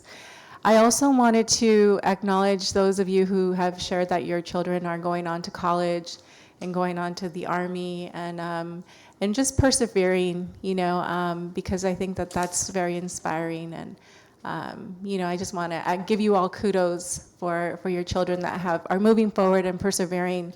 And just, that is very much the spirit of our community, perseverance. So thank you so much for sharing. And with that, I'll turn it over to the mayor. All right, thank you very much. At this point, all right, there was a motion on the floor by... Mayor, That was, So can you explain your amendment? I know there was an amendment made. I'm sorry, Councilman. I was next. So I know he wanted to make an amendment not to include the houses. However, I feel it's important to leave it as is to include everything for right now. It's a temporary freeze. We have to work on the comprehensive plan that will work for the rest of our community. Right now, we need this temporary freeze. Remember, we have the holidays coming up. We cannot afford another family to be displaced. We hurt nothing or anyone by keeping the freeze as is. Temporary means it's not going to last forever. We will put something in place. We know there's a law that says any homes built after 1995 are not eligible. However, right now this freeze, I would like it to stand as is to protect everybody, especially around the holidays. Thank you. Mayor, I just have Go ahead. a question for our legal staff. As I read this ordinance, what does it include? Is it the way it sits now? It includes all residential apartment units, anybody that rents housing, is that inclusive of them, that they will be under this rent freeze? And if you could also explain, what is the issue with, you guys set up a year in 1995 that those homes wouldn't be allowed to have a rent freeze? I mean, I don't understand that, but if you could explain it. Yeah, we'll have legal counsel. Do you want to go ahead? Yeah, yes, thank Mr. Mayor. Regarding the 1995, that was established in state law under the Contra Hawkins Rental Housing Act. That excludes all single family homes built after 1995. So that is state law that prohibits rent control for single-family homes built after 1995. Not before. Excuse me, yeah. Before. Okay, so after 1995, if the house was built after 1995, we cannot impose a rent freeze on that or rent control? Is that what you're saying? No, that is correct. Yeah. Yeah, that is After. correct. After 1995. And the reasoning behind that is, for homes that are built before 1995, theoretically, the homeowners have already recouped a large portion of their investment because it was built before 1995 and they've been having their rents for 20-something years. For those homes that are built after 1995, those homeowners are still trying to recoup their investment. It's a very new, relatively new investment. So the legislative history of the Contra-Hawkins Rental Housing Act talks about those reasonings, and that's why the 1995 demarcation was made. Did that answer that question? Did that question, right. And then, Okay. and then the other one? Going on to your second question of what units are covered by this ordinance was written to cover all units in the city of Baldwin Park. Would it cover something like the Rome project, those homes? It would. It As would. currently written. Okay, and this also goes retro to what date? September 4th. To September 4th. Retro to September 4th, 2019, which is when the first time it was mentioned here on the dais. Officially mentioned. Officially mentioned here on the dais. Okay, so if I lived in the Rome project and I got 4 increases, and the last 2, maybe after the September date, what would happen? They could not They have to, raise my rent at that point? they have to change it back. What would happen is I will. that would have to go back to the original rent that was in place on September 4, 2019. Why September 4th? Can we go back a little further? Can I change it to, say, I don't know, sooner than that? And that's a very good question because I had brought it up, as a matter of fact, earlier when I just got elected. So that is a good question for the attorney because it has been brought up. The community has brought it up in previous meetings prior to September 4th. So Yes, you can make it retroactive to an earlier date. I would only say this, that some cities that have had the retroactive component have been sued based on that. I believe the shorter amount of time that you make it retroactive, the less likely that you're going to be sued on that. And the reason I put the September 4th date is that was the request from Councilmember Avila. I think you better stick to September. yeah, let's just. All right, do at that. this point, Mr. Mayor. Councilmember Parra Hernandez. Thank you, I appreciate that. Again, the clarification for why I'm asking is for the single family is because, again, it is the state law. One of the other things is, in this draft rent freeze is it doesn't exclude, such as Section 8 or other federal housing that has their own increases set by the government. So very true. I want to make sure that we're not overreaching through this process. So again, my motion, my friendly amendment is to include single-family homes and condos and townhomes pre-1995, as stated in current law, as our attorney mentioned.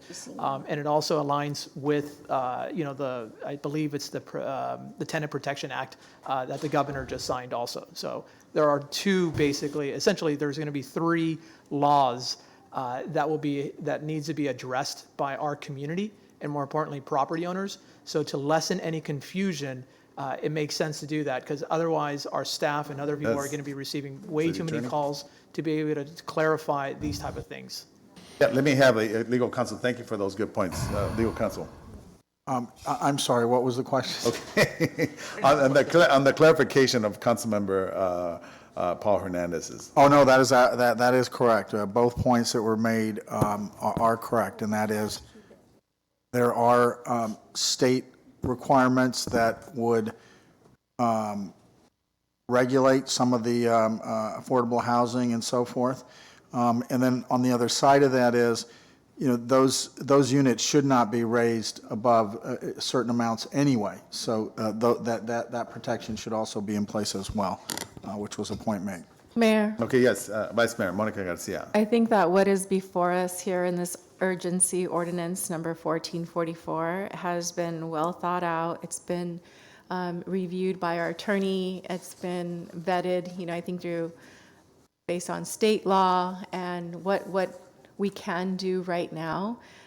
It's not to say that this is where we end this conversation. And so just for the sake of being productive and moving forward, I would like to go ahead and second that motion with the amendment or support that amendment to the motion and move this forward at this point in time. And it doesn't prevent us from developing it further. So at this point, Okay, but the amendment prohibits those that need a freeze. We can't freeze before, okay, so are you saying that if it's built before 1995? Correct. Those guys will be impacted by the freeze? What I'm... For state law. Hello? For state law, what I'm saying is to exclude single-family homes pre-1995 and condos at the very least. Okay, For this current pre-1995. freeze. Pre or post? Councilwoman? Pre. Because you made three requests in your motion. One was, Okay, so. hold on, hold on. just residents? Go ahead and make the motion so that we're. It's post, sorry. So the ordinance is very simple. It includes everything and includes homes before 1995. Again, it's a rent freeze only for everything, including those homes before 1995. It will not affect anything. We will work on an ordinance I'm sorry. to do the rent Louder control. speak and then we'll come over to you. We will work on the ordinance to do the rent control. We're not doing anything that is against the law. The attorney has done his research, and that is why he has written the ordinance the way it is. So that is my motion, to keep the ordinance the way it is, so that we, again, protect everybody at this point, so that we can move forward with the rent control. Thank you. Thank you, Mr. Mayor. Okay. Hold on, yeah. There was a friendly amendment that I made to exclude the single-family homes from 1995. So that is my motion, and I believe. There was a second. Okay, at this point, any objections? Okay, one objection. So, I mean, we're all going to eventually. I just want to make sure we're all. Yeah, we're all eventually kind of I going get to it. join up, just to let everyone know. But hold on, let's just make sure we're clear on what we're saying here. Okay, go ahead. We're saying that we have to change this ordinance because the state law requires any home after 1995 to condominiums and residences? I just said single-family homes and condos after 1995. Per the state law. Yeah, Per the state law. correct. Is that correct, Robert? That is correct. I would like to clarify the record to make sure that the actual language that you're suggesting and where it's going to be in here, because if you're going to pass this, it has to. So I would put that under section 128.03 at the end. Yes, I was exactly. I was suggesting that after March 2, 2020. Your motion would say excluding single-family homes and condos built after 1995, and then you'd also have to add that to 12804, the eviction part of it as well. Correct. We're including before 1995, right? Built after 1995 is the friendly amendment motion. Okay, so at this point, we're going to go back to the motion. It was seconded. At this point, any objections? See, no. Now that he's clarified it, because it was. We're going to end up working together. Yes. All right, so All at this the point, thank you, Councilmember. at this point, no objections, so the motion passes. All right, thank you very much. Yes. Mr. Mayor, Go on. can I read the second part Yes. into the record under Okay. 12804, just so the record is clear? Uh-huh. And so the amendment would add to the current ordinance after 1995? Yes, after that, all landlords. So the second sentence in section 12804. So it should say, the city of Baldwin Park hereby requires for the next 180 days, September 4 to March 2, 2020, that all landlords, excluding single-family homes and condos built after 1995, to have just cause. And so that's where it will now read, and that's the motion you're now voting on and passed. Okay. All right, so at this point, we're going to move on. All right, I just want to, very quick, just say, I want to thank all the individuals that participated today. Alejandra Avila, also Councilmember Alejandra Avila and Councilmember Paul Hernandez, and of course, we're all working together. So we'll give credit to the Vice Mayor, Monica Garcia, Councilmember Ricardo Pacheco.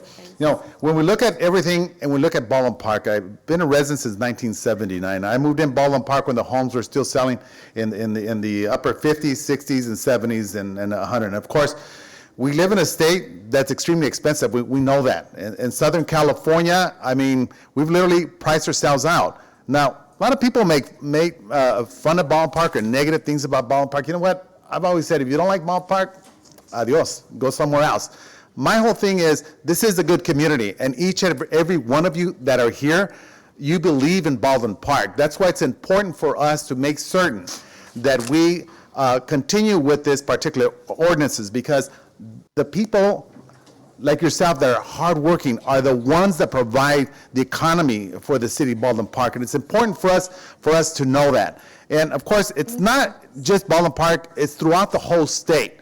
Now, there's a lot of residents that have moved on to Riverside, to San Bernardino, even further out towards Indio, because it's affordability, and we understand that. And I think this is the beginning. This is the beginning for the city of Baldwin Park, because we obviously need to reach out to everyone. But at the same time, we also need to be focused upon the people that own homes, which is a major portion in the city of Baldwin Park. Several weeks back, and I know I shared it with Beatriz, the older lady in her mid-80s who's been in Baldwin Park for many, many years, has 2 duplexes. And for some odd reason, she thought we passed the rent control, and she was worried because she lives off her Social Security and those 3 duplexes that she has. Can't even say the word. So it's important for us to be able to make certain that we hear you, and we also hear the homeowners as well, because it's important for us to make sure that we join together and work together to be able to resolve the problems. Now, do I believe that we resolve and make everyone happy in the city of Baldwin Park? That's impossible. I mean, as a mayor, I can't make everyone happy. It's just, that's just the way we all work. But today is a good example of us working together, but we need to make sure that we spread it out. There's 75,000 residents in the city of Baldwin Park, and I want to make sure that this is also included in the city newsletter so that the residents know the steps that we have taken forth and what are the goals and what are the objectives. And as we know, January the 1st, the governor's rent rent increase, a certain percentage that will be passed. But we need to look beyond that. And of course, in Baldwin Park, we're special. And yes, we may be a city of 75,000, but the camaraderie and the family unity that we all have plays a very important part in Baldwin Park. And I hear each and every one of us. So I want to thank you on behalf of the city of Baldwin Park. And let me just end by saying, si se puede. Gracias. Mayor, can I add one more thing, please? Can I add something before you do that? Again, I want to thank LA Voice and everyone for advocating, and Father Mike and all of the churches and the community. This is not something that your council members have done. This is something that you have moved. You started it all. You brought your community together, and this is what it takes, like the mayor says. It takes a community, and together we can do a lot. So I am proud to say that as a council, we are working together, and we will continue to work with you to make Baldwin Park better for everyone. Thank you. All right, thank you. Just let me, at this point, Mayor, just one last. Go ahead. Come on, you guys, let's try and get out here before 11:30, but go ahead. No, I just real quick, just to note, to recap, that this is just the beginning. This is an urgency ordinance, 180 days. We have another ordinance going to be presented by Paul Hernandez that talks more about rent control. It goes on the agenda a week before the actual meeting, so everyone needs to read it so that we have a public input. All of you can talk to us about if that ordinance makes sense to the community before it gets actually implemented. An ordinance takes 2 readings, which is almost, what, a month? Maybe 30 days, 60 days before it's implemented. So just to kind of give you a quick background how the ordinance works, but we still need input from all of you when this next ordinance comes out. 180 days is for all of us to work together to make these ordinances make sense for it before it actually takes place. All right, thank you. Thank you, gracias. All right, this point, I just need to read this for the record, which is the emergency ordinance number 1444, an urgency ordinance of the City Council of the City of Baldwin Park regulating rent increases and evictions. So at that point, that is read for the record. All right, thank you very much. So at this point, I will go ahead and open up the public communication. So anyone wishing to speak, you have approximately 3 minutes.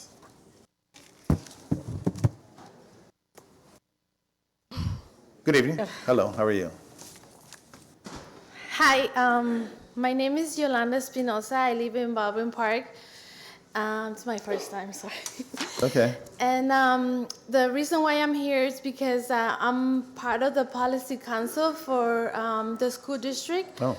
And my daughter goes to Getty School, and there's no crosswalk.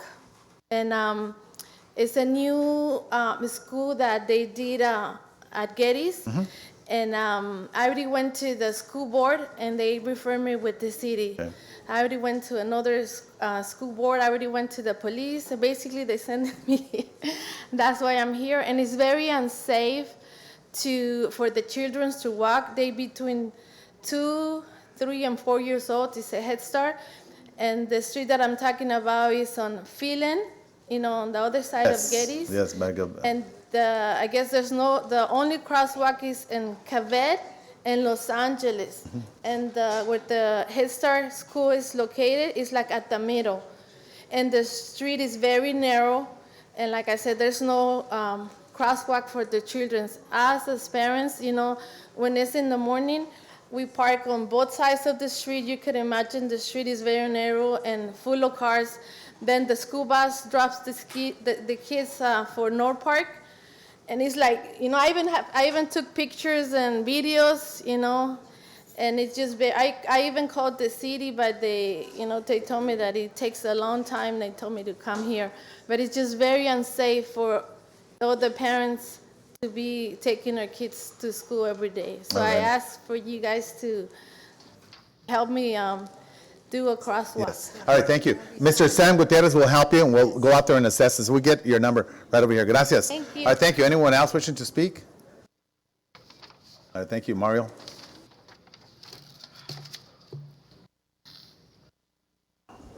Good evening, Mayor and council members. Just 2 other items on the agenda that I saw tonight. Item number 8, resolution to approve the purchase of real property located at 14824 Ramona Boulevard. If I'm not mistaken, that's the property that has the barbershop on it currently? Yes, that is correct. Okay. And then the other one is the number 9, agenda item number 9, where you're purchasing 14801 Badillo Street, which I believe it's a property that we had already sold to Brandywine, if I'm not mistaken, when I was planning commissioner, where they actually put 23 homes in that facility, which included the red building. So my concern here is, why is it that we're buying back a property that has already been sold and we actually lost money on? I brought to you guys somebody that was willing to buy it at 1.2 million. You guys sold it to Brandywine, and because they couldn't put 28 homes, they knocked the price down to what, $880,000? And now we're going to buy back the red building only for $450,000. That means they've only paid for that almost an acre of a lot, $400 and some odd thousand. I don't see the logic behind this. I really don't. I don't see why is it that we would have to buy back this property. And then also the other property that only has, it's a vacant lot with a small barber shop on it, which, if I'm not mistaken, I think the current owner for that is Royal Coaches, or the owner of Royal Coaches. That was my concern. I just wanted thoughts on why is it that we're purchasing these properties. I won't be able to stay tonight to hear the entire meeting, but I would like some kind of justification for that. Thank you very much. Thank you, Mario. Mula with public communication.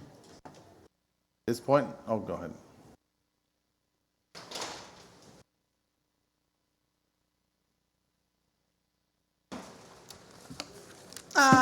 Thank you, council members. I can leave and don't say thank you so much for your job.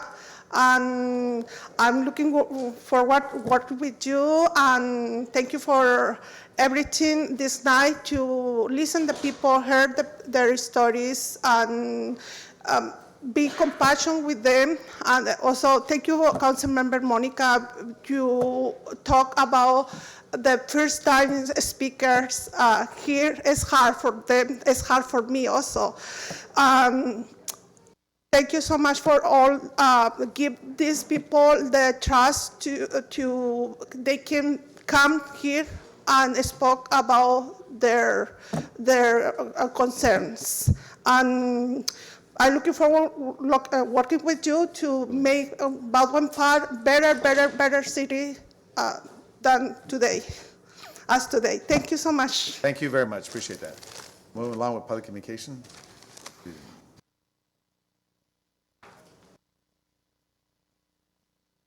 Good evening. Could I have a translator, please? Sure. Señorita. Can you translate right here? Here we go. Oh. Are you going to translate? Yeah. All right, thank you. I'm going to talk in Spanish, you talk in English, okay? Okay. Primer cosa, buenas noches para todos. La primera cosa, quiero saber quién fue la orden. Go ahead. First thing, he wants to know who gave the order for... Para mover los carteles que estaban en la puente en Pacific, donde decía que fuéramos, no sé si ustedes son veteranos, pero era un sign para los veteranos. Era un orgullo pasar por allí. Había otra gente de West Covina, La Puente, Bassett y todos decían, oye, ¿no podemos agarrar un sign así? He wants to know why the signs on the corner of Puente and Pacific were taken down. I think they were showing veterans from our town, and he said it was a great pride to see them in Bassett and other cities like West Covina. Ya dejamos eso, ¿verdad? Quiero preguntar por qué tenemos el abogado que tenemos aquí. Estuvimos investigando un caso que hizo él en Los Ángeles. El caso, el número de ella fue BC 597293, ¿ok? En eso gastó casi $55,000 y perdió todo. And he's asking about a specific case that the city attorney worked on, and the case number is B as in boy, C397293, where he alleges that all the money was lost for the plaintiff. Y a lo contrario, trajo un doctor que no era doctor, que si lo están investigando ahorita, el caso con el Bar Association. Entonces quiere decir que... So he's saying that allegedly the city attorney is currently under investigation by the LA County Bar Association. Pero ya eso es bastante. Ahora quiero preguntar la Rose Tang, que está ganando $220,000, ¿ok? Y el Chen $305,000 por estar aquí. Ni el gobernador de California agarra eso, ellos agarran $200,000. Rostang, El Shannon. El CEO. And he also would just like to point out that Rose Tang makes $220,000, and Shannon makes $305,000, while the governor of California makes less. Quiero saber de dónde están sacando el dinero para poder pagar tanto. Cuando la comunidad está peleando por muchas cosas y ustedes no están haciendo nada. So, question is, where is the money coming from while the community is struggling, as we've seen, and you guys aren't, there's no action being taken? También supimos que van a agarrar un manager para mirar lo que están haciendo de departamento a departamento, agarrando dinero de un apartamento a otro. In other words, they're changing. No, they're going to hire. Overlook. That you're hiring a new oversight manager to see how the money is moving between departments.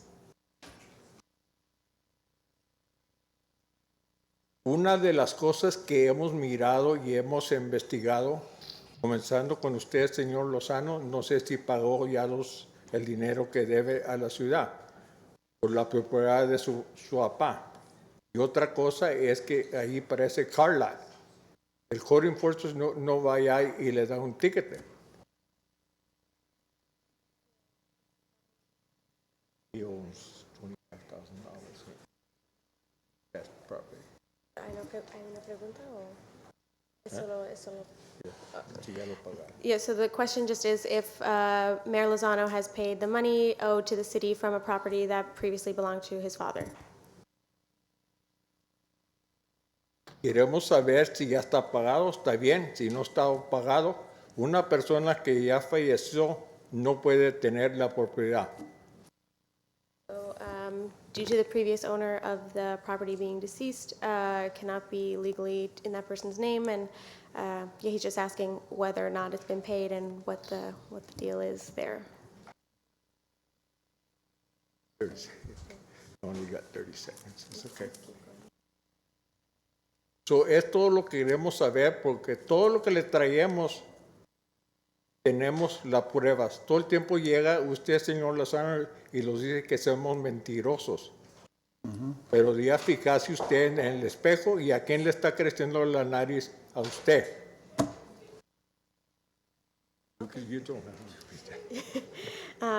So I think he just wants some responses to the questions, and where's the money coming from? Sure, absolutely. Thank you very much. you. This is what he does. I want everyone to see. Every time, just stay so that you're able to. As a matter of fact, first, let me just start. Hold on, stop. First of all, number one, you have documents, submit them right here so we could all review them. Let me talk about my dad's property. You obviously don't know much about real estate. You don't know much about transitions that go on. I have 7 brothers and sisters that live throughout the county. Yes, I have a brother that's residing in that particular home. I have no control over my brother, okay? What the record, it's public record on the property. My name is not on that property. You could come here and make up whatever you want. That's totally up to you. It's totally up to you. But I'll tell you right now, you will not find my name on there. I have my personal properties that you won't find anything on there regardless. But that's the politics. Secondly, let me just, hold on. Secondly, let me make sure. This attorney here does not belong to that particular organization that you just mentioned. And it's, again, I don't know where you're getting these facts. But again, next week or the week thereafter, submit the documents here. He does not make 300. Hold on. No, you cannot speak no more, please. Does not make 300,000. Rose Tramp does not make 200,000. I mean, this is incredible.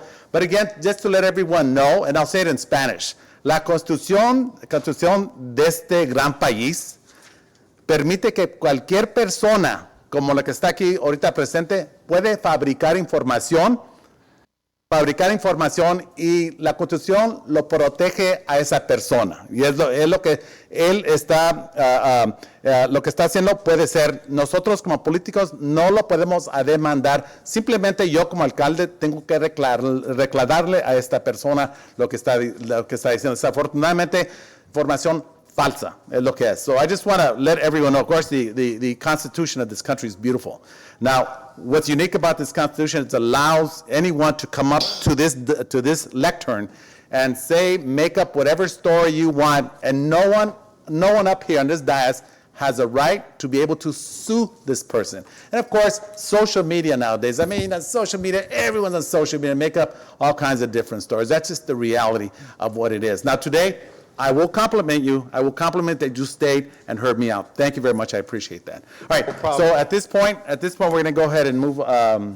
Mayor, Yes. let me take a moment. Yes. Since we've been fielding requests from the community, I do want to, because I dropped the ball with Ms. Magdalena Fresnillo, and she had asked me to have our city look into the traffic lights at Francisquito and Puente, and more specifically, if we could look at any left-hand, the protected left turns, and see, the timing of them, and also to see if there are any that are absent, to see if they're warranted for that intersection, because it is a very busy intersection. So could you look into that for us? All right, thanks. All right. Did you want to say? Okay, come on up. Sorry about that. Hi, my name is Lily Maciel, and I am opposed to item number 14. This is an amendment to move from 50 feet to 25 feet to allow indulgent,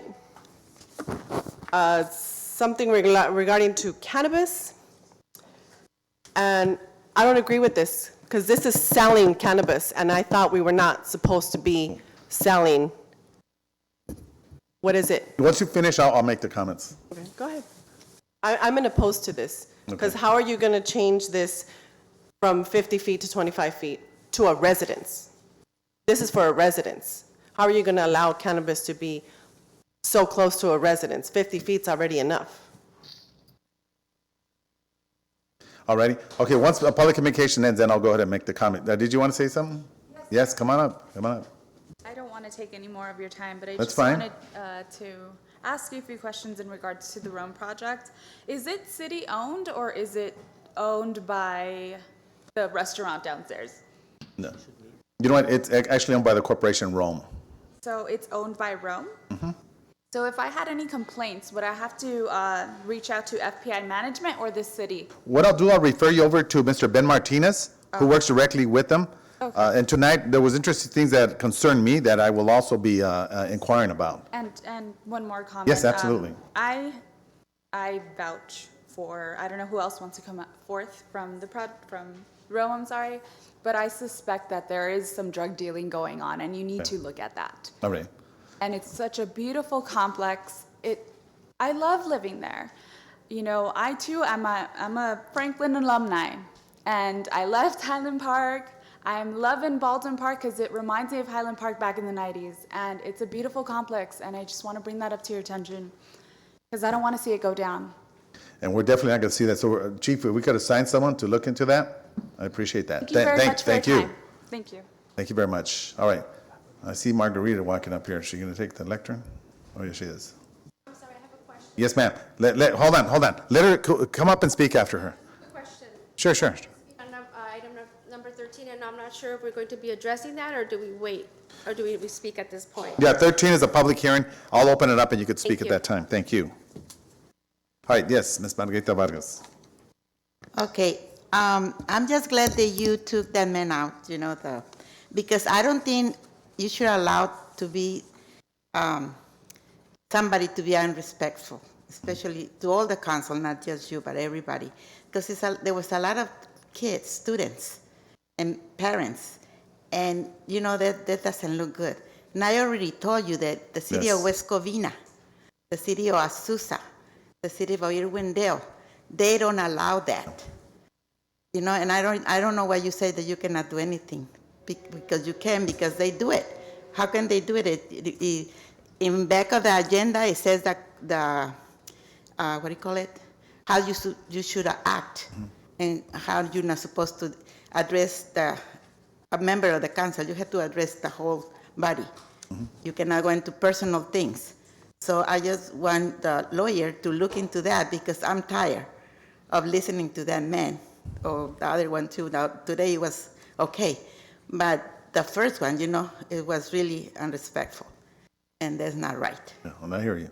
Okay. We won't tolerate it from this point on. Thank you. Thank you very much. All right, so at this point, I'll go ahead and close up the public communication. Mario, to answer your question about the actual property itself, yes, that was sold out to the developer. Of course, yeah, we are buying it back. They invested some major money to retrofit that building. It would have probably cost us, what, maybe about $500,000 for us to have done it ourselves, so we incorporated this developer, and yes, we are going to buy it back. And we're looking at the adjacent lots where the barber shop's at, and to see what we can do to be able to expand that as a potential business for the city of Baldwin Park. With reference to the property that was mentioned here, I believe it's a very unique and it's complex, and I will be supporting. First of all, cannabis is not sold in the city of Baldwin Park. It's prohibited. So it's not something that you could go up there or have a type of store where you'd go solicit some type of cannabis. So just for the record, so that you're aware of that. Yeah, just go ahead. Yeah, and if I could add, Mayor, that there will be a public hearing on that item too. You could, okay. And if there's any other questions, staff or I can answer those. They are only doing baking. They're actually currently baking products for Trader Joe's. Yes. This will only allow them to bake cannabis-infused products in conformance with the state law. And as you mentioned, there are no sales in Baldwin Park. All right. Okay. So Mayor, just a yes, quick question. Yes, go ahead. So what is the issue with the 25-foot? With the what? There's an issue that it's 50 to 25? I think it's because you. We're going to go to that item. Once we open up public hearing, we'll Oh, okay, explain. all right, that's Let's go ahead and go into consent calendar. So council members, consent calendars, we have items 1 through 11. Council members wishing to pull any item? Yeah, 8 and 9. Hold on, one at a time. Okay, Pacheco, 8 and. Go ahead, Councilwoman pulled 8 and 9, so I'll just Okay. discuss it. 8, and who's doing 9? 9? All right, okay. This one, I'll make a motion to move consent calendars with the exception of item number 8 and item number 9, seconded by Councilmember Paul Hernandez. Any objections? Seeing none, so move. All right, this one, we'll go back to item 8, which is the adopt resolution 2019-048 and approve the purchase of real estate property located at 14824 Ramona Boulevard, also APN 843-8437-014-014. At this point is Councilmember Alejandra Avila. Thank you, Mayor. I have voiced a concern about this before. First of all, I think the property is overpriced. And second of all, where is this money coming from to purchase this property? I don't think we should be paying such large amount of money for such property. I think we should work on trying to lower that price. And if you can tell me where the money's coming from? All right, so at this point, I will go ahead and have the CEO, because I know this is out of future development funds, but go ahead, CEO, thank you. Yes, the funding to purchase this is coming from the Future Development Fund, which was monies, almost $7 million that was set aside from redevelopment agency times. The purpose of compiling these properties is to bring in, assemble 2 or 3 properties and bring in a better development that will spur economic development in the city. In that case, the city will be selling the property to a future developer. We're already in negotiations with one and maybe more to do that, and we would at that point be able to recoup our funds and repay the future development fund. So do you have an idea how much you were looking into selling that property for? We're still in negotiations with the developer. That will be brought back to City Council. Our intent is to recoup all of our costs. all and more, I hope, because that's a lot of money. I feel that we could pay less for that property. And although we have that 7 million in future development, we can use the money elsewhere instead of the full 800 in that property. Or I think 9. it's restricted funds, am I correct on that, or is that? Yes, in the same areas, but somewhere else. And it's all redevelopment money. All right, so at this point, did you want to make I'll make a motion to adopt the resolution 2019-048, that is my motion. I'll second. Second, any objections? Objection. Okay, one objection, so at No, this point. I would abstain from those two, Mayor. Okay, Thank you. one objection, one abstention, so at this point, I will ask City Clerk, Ms. Gina M. Ayala, to roll call, please, thank you. And that's for, Councilmember Avila, No. Councilmember Hernandez, Yes. Councilmember Pacheco, Abstain? Mayor Pro Tem Garcia, Yes. Mayor Lozano. yes, so the motion passes, one abstention, and one no. All right. Mayor, Yes. I just Council- quickly yes. want to say that for many, many years, that property was, its viability was very uncertain because we had interested parties, but weren't really in the property, but weren't really sure what to do with the building, with the red car building. And we finally, found a partner, a developer that would retrofit that building. And that was really the risk, was the retrofit of it, the repurposing of it, the redesign of it. So I definitely want to acknowledge that has been a great benefit for our community because I think that people really wanted to preserve that, and it has history to to this little neighborhood. So I just want to make sure that we look at it also from that perspective because it was a great challenge to find a partner who would help us repurpose it. Now that we have, I think it's an opportunity for our community, and so let's also look at it that way. All right, okay. We're talking about item 9, right? No, she's I'm talking about red car building, the item we just took up. Yes, 8. All right, let's go ahead and open up item 9, which is also a request by Councilmember Alejandra Avila. No? Are we, no? I thought that was under. That was 9 that she mentioned. That was a 40. You vote on it or what? No. I did item 8. We did. Right, who requested 9? I requested 9 as All well. right, so let me open it up. Adopt resolution 2019, and approve the purchase of real property located at 14801 Badillo Street. So at this point, Councilmember Alejandra Avila. Yeah, that's what I was saying. Item 9 is the red Oh, card. I see what you're saying. Okay, got it. But I got it. All right. So, yes, my concern with this one is the deal's already been done, the property has been sold, and now we're looking to buy it into 450.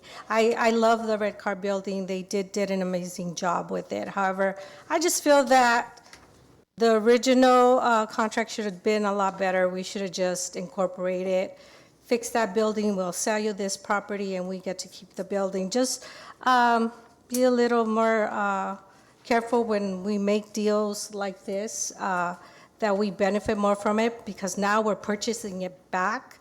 Yes, they put money into it, but this is a multi-million-dollar company that just built a lot of homes there and probably tripled their money. So I just feel that that's just not a good deal, that we have to pay back $450 for something that was originally ours when we could have put it in the contract for them to fix it, and then they buy the other property for only $800 that they bought it for. That's the only comment I needed to make on that. Thank you. All right, thank you very much. I appreciate that. So at this point, I'll go ahead and move for item 9, which is adopt the resolution. That's my motion. Second. Any objections? I'll abstain, Mayor. Okay, one abstention. Okay, so at this point, Madam City Clerk, Ms. Jean M. Ayala. Councilmember Avila, No. Councilmember Hernandez, Yes. Councilmember Pacheco, Abstain? Mayor Pro Tem Garcia, Yes. and Mayor Lozano. Yes, okay, the motion passes 3, 1 abstention, and 1 no. All right, so at this point, we're going to go over to item number 15, which is sorry about that, 13, appeal of the conditional use permit number 882 and design exception for the construction of a 52-foot tall eucalyptus wireless telecommunication facility located in residential zone pursuant to table. So, okay, so at this point, who is representing this? Mayor, Hey, Ron.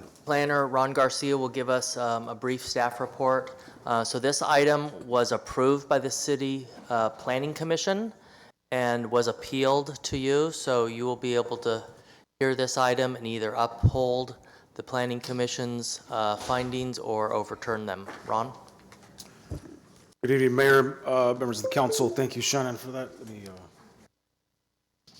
Thank you. As mentioned before you is an appeal of conditional use permit 882 and a design exception for the construction of a 52-foot tall mono eucalyptus wireless facility located on a residential zone.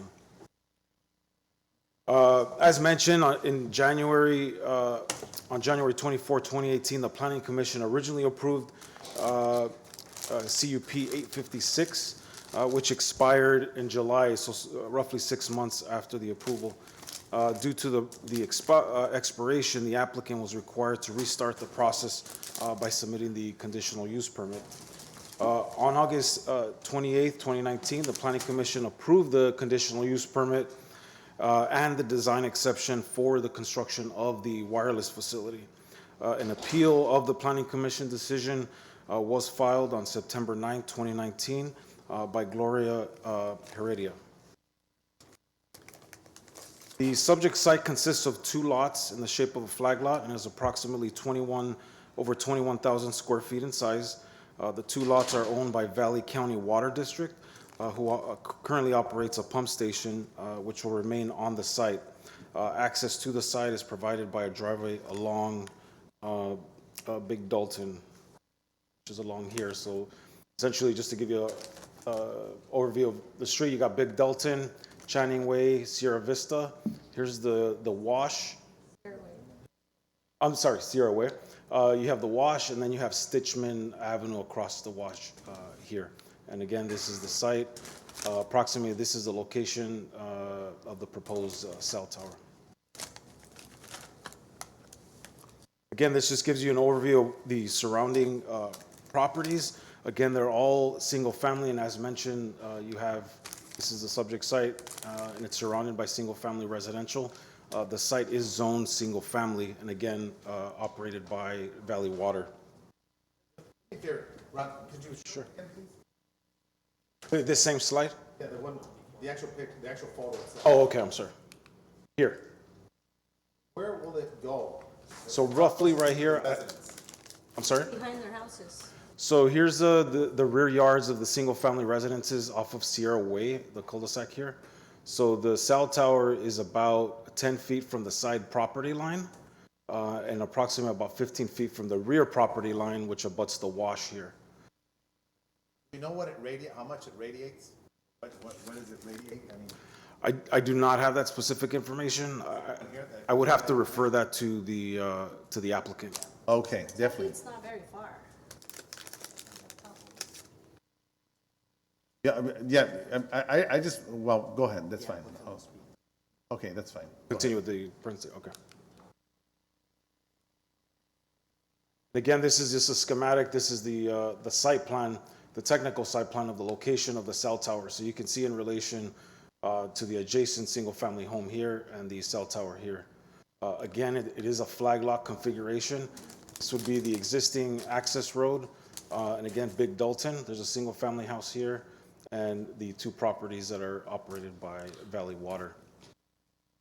The enclosure is located in this area as well. The enclosure measures 6 feet in height and will secure approximately 484 square feet of the equipment area. The equipment enclosure will screen 2 radio equipment cabinets and a 54-gallon diesel fuel emergency standby generator. The Planning Commission at the August 28th meeting did require additional landscape barrier along the rear property line here to buffer, to provide an additional buffer from the wireless facility enclosure. And this is the schematic of the antenna array. Essentially, the proposed is 12 8-foot panel antennas distributed on a 4 antenna per 3-sector array. There'll be 18 RRUs, 3 rate caps, and 1 microwave dish. Pursuant to the wireless ordinance, wireless facilities in residential zones are prohibited without an exception granted through the approval of a conditional use permit. The maximum antenna height allowed in the residential zone is 30 feet.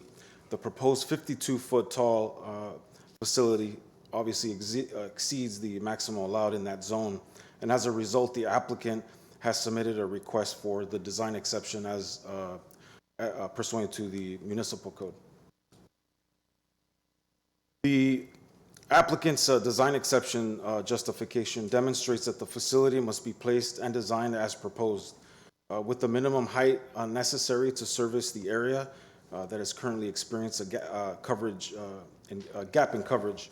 The applicant was required to provide an alternative site analysis that identifies other suitable sites and co-location options with the goal of avoiding the construction of new towers. As part of the alternative site analysis, the applicant indicated that the subject site was identified as the most suitable. And again, this slide here shows you the gap in coverage. Essentially, the site is located here. So you can see the yellow, purple, and gray indicate increasingly worse levels of quality.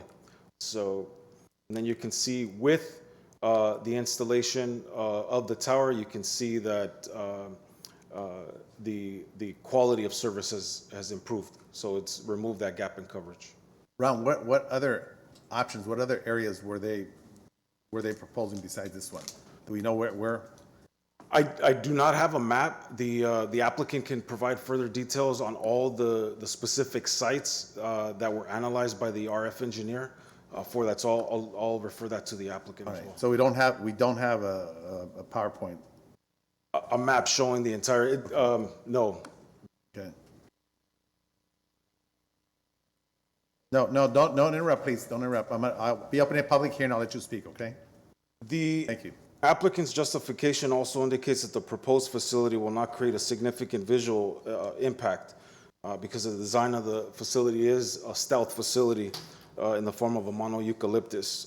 For some of you that are familiar with the intersection of Merced and Baldwin Park Boulevard at the Indigo project, there is that cell tower there that is in between two residential units is a perfect example of what this facility will be, which is a mono eucalyptus.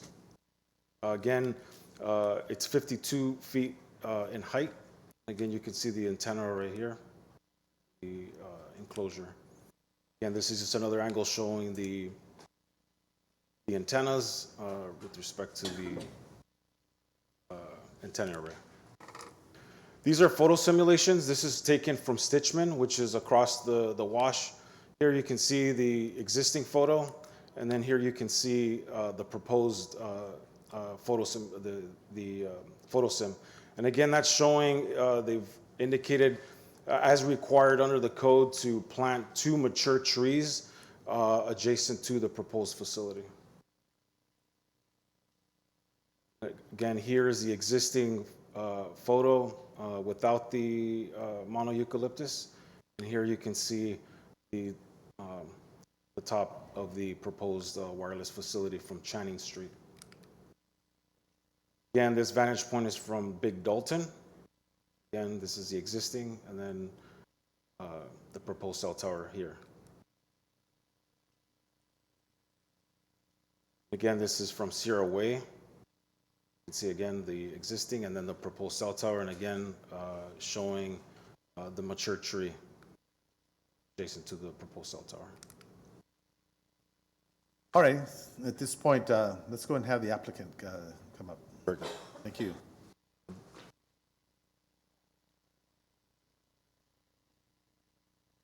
Do you have a PowerPoint on the locations that were also looked at? Yes, Mayor, we do. Awesome, thank you. So to avoid jumping around, the PowerPoint with the locations is a little bit further in the presentation, but we will get to it, and we appreciate your patience on that. So good evening, Mayor and members of the council. Kevin Sullivan for Verizon Wireless. All right. So here's an aerial that kind of shows the general gap in coverage that we have. And you can see that here's the proposed site, and what's around is almost all or exclusively residential in nature.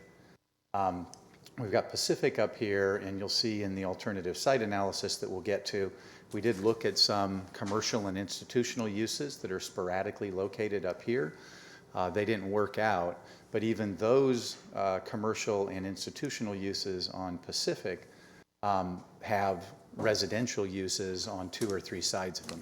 So we're trying to serve an area that has a gap, with residential uses, and here's a non-residential use that we selected ultimately as the site. Here's again the overview. Just so you know, there's a CMU block wall here, kind of all the way around. So we've got some screening already. There's going to be a CMU block around our equipment enclosure in the base of the tree. Then we're also adding a CMU block about 2/3 of the way back here, and then landscaping across all of that. With respect to the design, this is a monoeucalyptus design. We've got a fairly dense branch count up here. All of the antennas themselves are going to be painted to match the faux branch color. There's also going to be antenna socks on them, and then we've got some cladding on the tree trunk that mimics a eucalyptus. And then of course we've got the 6-foot-high CMU block wall all the way around on 4 corners to shield, or 4 sides to shield the equipment. Here's a view from Sierra Way looking back toward our project about right here. And you can see that in addition to us co-locating with the public utility use of the water public utility, there also are some electrical utility lines and poles. These go up to 70 feet. They have cross arms and they've got wires, and those are not disguised, and our public utility use is going to be disguised. Here's another view looking straight down the driveway back to approximately where the location would be. You can see the 70-foot-high poles back there, and then you can see that in the general area there are a number of tall trees, and with the 2 mature eucalyptus trees that we're going to plant with our facility, we believe that that's going to blend in sufficiently with the neighborhood. Here's another view on Big Dalton Avenue looking to the north, again showing that there are some mature trees in the area. With respect to the significant gap in coverage, already we have 55% of homes in the United States use wireless only. They don't have a landline, and 90% of homes in the U.S. use wireless service. In addition, 80% of the 911 calls now come from cell phones and other wireless devices. Here is an overview of Verizon's network in the area. So you've got an existing Verizon site there, and up there, and there, down there, and over here. But we've got this big area in the middle. So we've got 1.9 miles between these 2 Verizon facilities and about 1 3/4 miles between those 2. And right in the middle, we have this gap that we need to fill, and it's in a residential area, and that's where we have to go to fill the gap. This is some new updated, as of October, or I guess November 2019, RF slides, again showing the coverage in the area.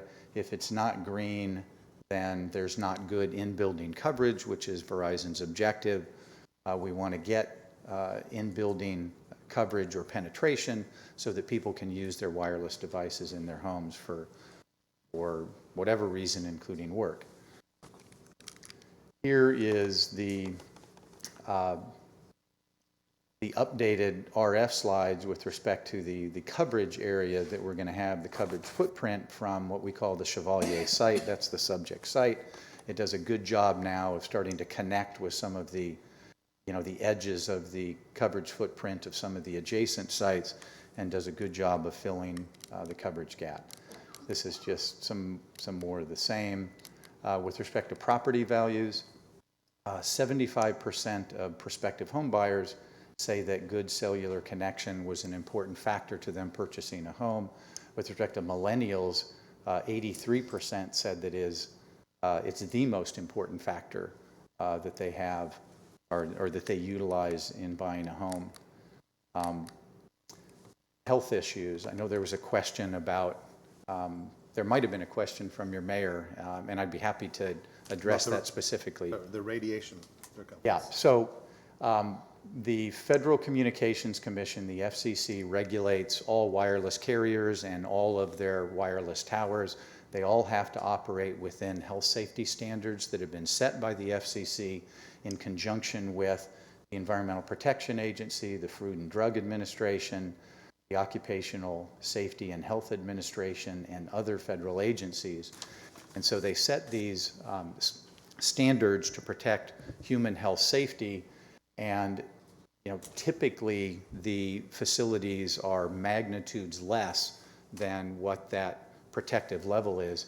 Here, and it's part of the staff report that you have, it's one of the attachments, we had an independent third party do an analysis of our equipment and take a look at the amount of RF energy that it would be producing, and that report determined that this facility would produce 1.2% of the health safety standard. So in other words, we are magnitudes less than what we could be under FCC standards that are designed to protect human health safety. We also did a noise study, and the determination there was that on all of the adjacent property lines, the operations of our facility will comply fully with the city's noise ordinance. We'll meet the noise ordinance. We come below it with respect to any of the adjacent property lines. So here is a slide that gets to the question about our alternative site analysis. What were the alternatives that we looked at? There were ultimately 13 that we looked at, and we're already starting with a pretty limited palette of options. So we did our best to try and stay out of residential if we could. There are a lot of, I think this is Pacific. We did take a look at some institutional and commercial uses on Pacific.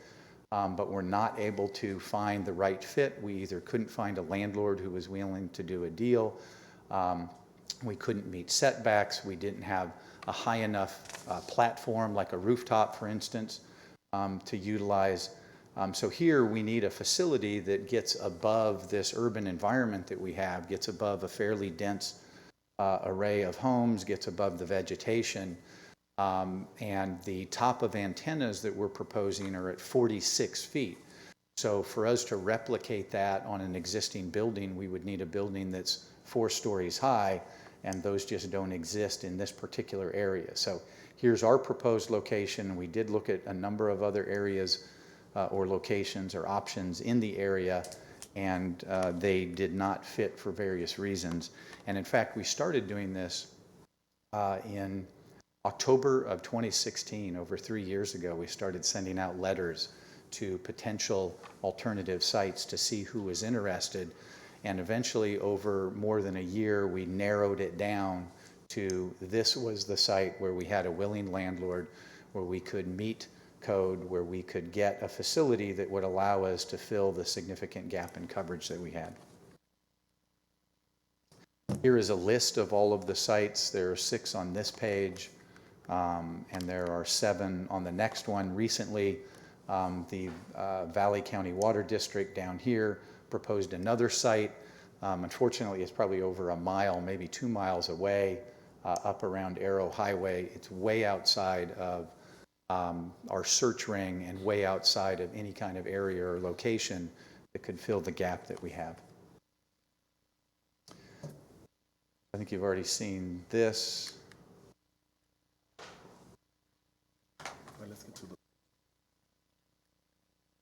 So that's our presentation.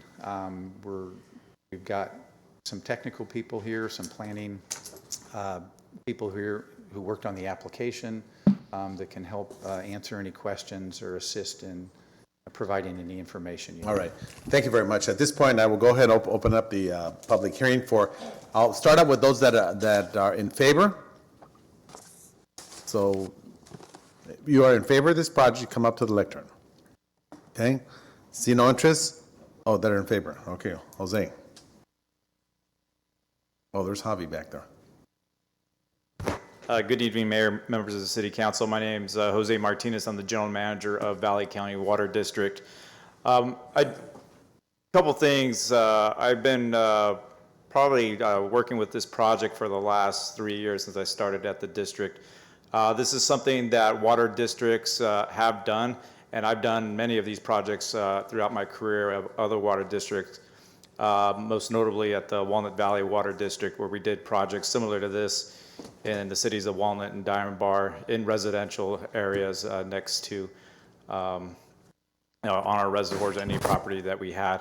One thing I did want to note, and we did have individuals come to one of our board meetings and through public comments make some comments regarding this project. One thing I did want to state is that the funding that we receive with the agreement, and we have signed that agreement, that land lease agreement with Verizon. So we did sign that document over 2 years ago, but the money that we actually receive from this land lease agreement, we actually utilize that money to fund our affordable rate program. We launched that program for our customers that currently qualify for the Edison and Gas Company CARE program. Right now, the way the Prop 218 process is, we cannot use any rate-generated funds to fund any type of rate affordable program. So this is one of the major contributing projects that the district has. We do have other cell phone towers at other facilities, and we utilize that funding to fund this affordable rate program. It was a great program which we launched for our customers. So that's the only comments that I have. Thank you very much. As a public agency, Jose, I'm just curious, what is the revenue anticipated from having this tower there? I don't know the exact number, but it's around 24,000. That we see about $2,000 a month. Our total funding for our affordable rate program is about $120,000, and that's what the available funding that we have. So certainly any additional funding that we can bring in to fund this program, we can certainly reevaluate that program and either offer it to additional customers. Right now, we have that program available to up to 10% of our customers at a specific rate, but any additional funds which we receive, such as cell phone tower revenue, can go to, so we could further evaluate that program and offer it to our customers. All right, okay, thank you very much. Thank you. All right, so at this point, anyone else wishing to speak in favor? Anyone opposed? If you're opposed, they come up to the lectern. Please state your name. You have approximately 3 minutes. Thank you.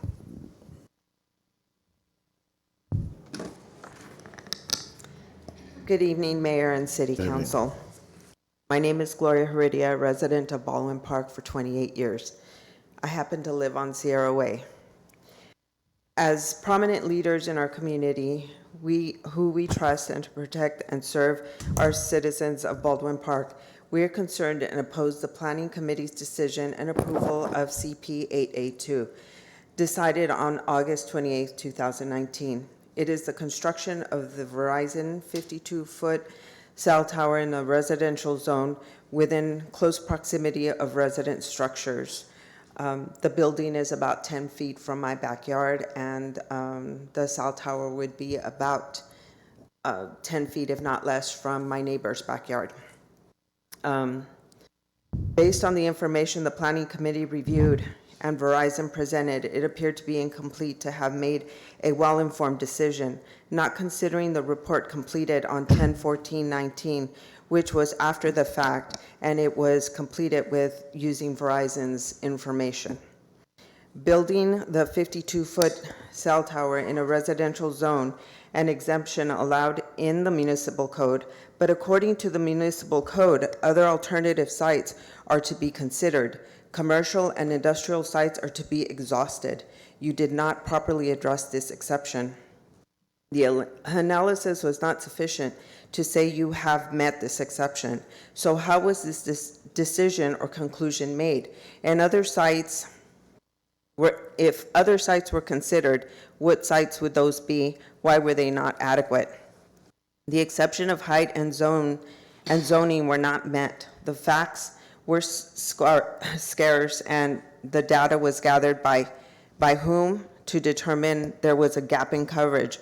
What was it an independent party or was it just self-serving?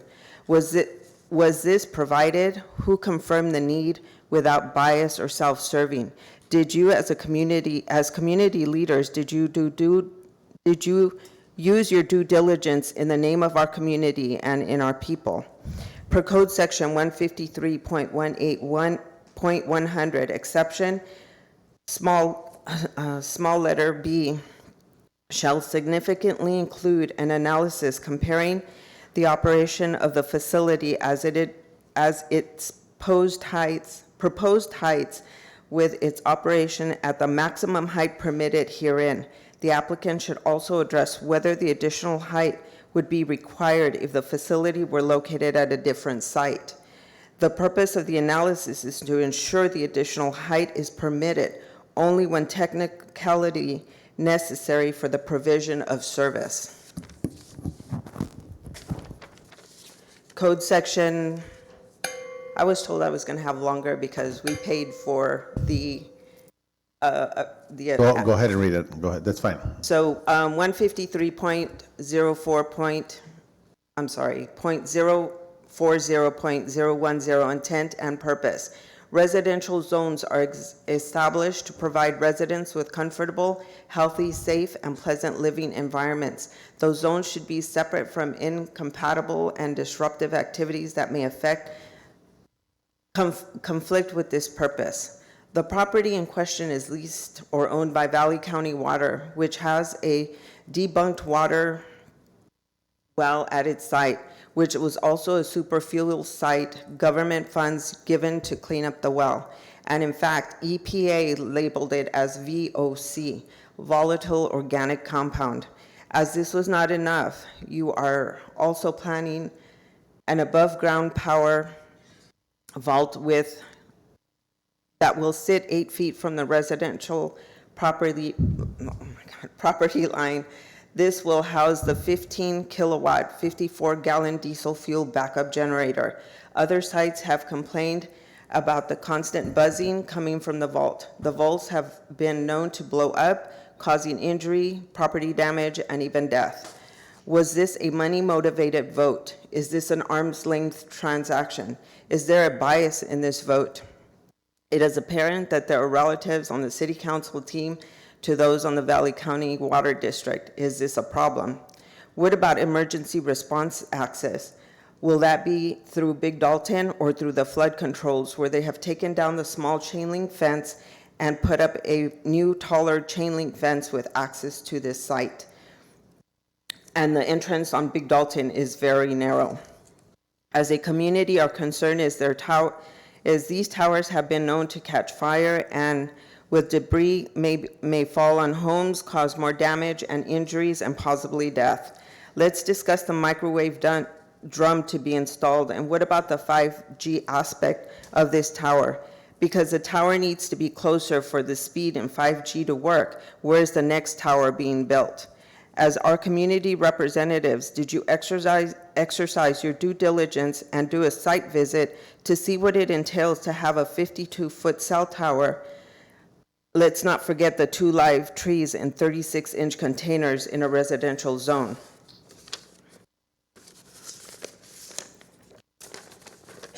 It is a visual impact. The tower's 52 feet, 12 feet taller than most telephone and electrical posts, which we currently have in our neighborhood.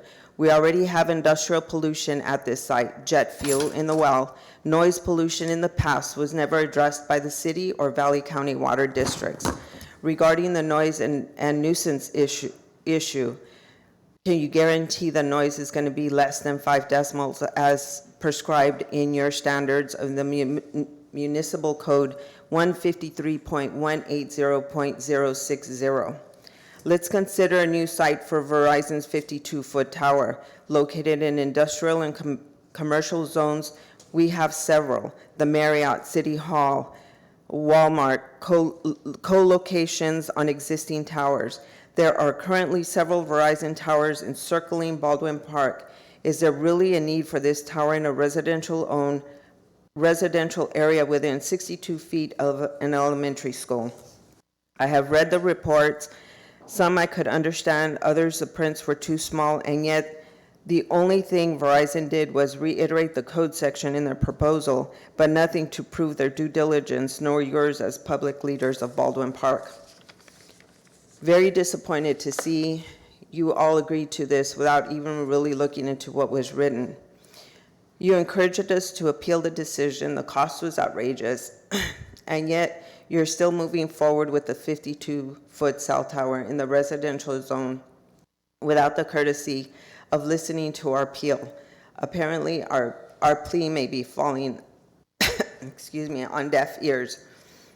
Pursuant to Code Section 153.18.020, purpose and intent is to protect, paren 3, protect the visual character of the city through careful design, sittings, landscapes, and innovative camouflage techniques for antennas, encouraging the installation of new towers and antennas in commercial and industrial zones, adverse visual impacts, and limiting the proliferation of new towers by permitting the construction of new towers only after all reasonable opportunities have been exhausted, and to encourage the co-location of antennas so as to minimize adverse visual impact.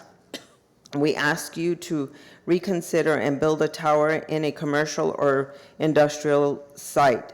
Stay away from the residential areas, please, as my life might depend on it. I have a picture here of the cell towers where Verizon has their cell towers up on this picture. This is from the internet. The internet doesn't lie, right? And then this is all the cell towers in Baldwin Park. I can give you this if you want to look at it. We received a report in this last email from Ron. Sorry, from the report from Verizon by EBI Consulting. All the information was given to them by Verizon. It's stated in the report. I just used your code section for my writings. The pictures that they provided, they're all pictures of Big Dalton, but they don't show you how it affects the people on Sierra Way, on Stitchman, because it's very visible from there. And Mayor, I think you were right next door at an open house because my neighbor decided to sell his house. Beautiful home, by the way. Yeah, it is. And he spent a lot of time and money. He loved living in Baldwin Park, and he sold his home. All right. So I hope you will consider our plea. All righty. Okay, we're going to go on to the next speaker. Thank you very much for the presentation. Good evening, the Mayor and Council. Good evening. My name is Gloria Quinones. I'm a resident of Baldwin Park in our current home for over 35 years, but I grew up in Baldwin Park. I love it, but now I'm feeling pushed away. I thank you for hearing us today, but I stand here as a long-term and loyal resident of Baldwin Park. I stand here disappointed with our city government because I wonder, do you not understand our city demographics, or the people that mailed out the flyers, do they not understand their city demographics? Both letters to the public hearing for the approval of this construction and for today's city council meeting were all in English. And as we walked around, my neighbors and I, to speak to the rest of our neighbors, I would say 75% of those people that I spoke to were non-English speakers. The majority are Spanish speaking, but we have many Chinese and Vietnamese speaking residents. So unfortunately, we don't have the support here present because I don't think they understood what was happening or when the meeting was going to be held. We did the best we could to walk around and let them know. We translated some of the letters ourselves. So I wonder, have you forgotten the people you're serving? And my expectation would be that someone would talk to us, the residents of Baldwin Park, and discuss how we feel about this site, about the possible construction, or now the construction of this 52 tower in our neighborhood. Right now, it feels like the people that are to serve us don't care. When back in the 90s, when the Superfund site was looked at to clean up the water wells by the EPA, There was not an option for them to clean a well somewhere else. It was the only site. But they took the time to come and speak to all the residents. They held meetings. They listened to our concerns, our worries. They were able to tweak some of their planning based on that. They listened that we needed a higher wall. They built the wall. They did what they could. Obviously, the water wall is of no good, but it's there. But they took the time, and that's what I would like from you, is time, and hear us out, and hear our concerns. I'm concerned about the potential noise of this, this power vault that's going to be added. I live immediately or next to the electrical panel or the power vault that constantly hums now, and I understand there's going to be an additional vault added to that site. It's only 8 feet away from my property line, only 10 feet from my first patio chair, only 18 feet to my living room. So that humming is frustrating. It's constant. When the water well was operating, it was worse. Not that the water well is not in operation, it's a little more tolerable, but people come over and right away they sense the sound. Constant humming is disruptive and health hazard. It creates headaches, it creates anxiety, it creates dizziness. So much is affected. Am I to stop? Yeah, continue. Sorry. The FCC also says there's no radiation exposure or nothing to be worried about, yet the current report that was provided on October the 14th states that they have to install 14 warning signs at that site. One of them saying that the employee that works at that tower must wear a tag to measure the radiation.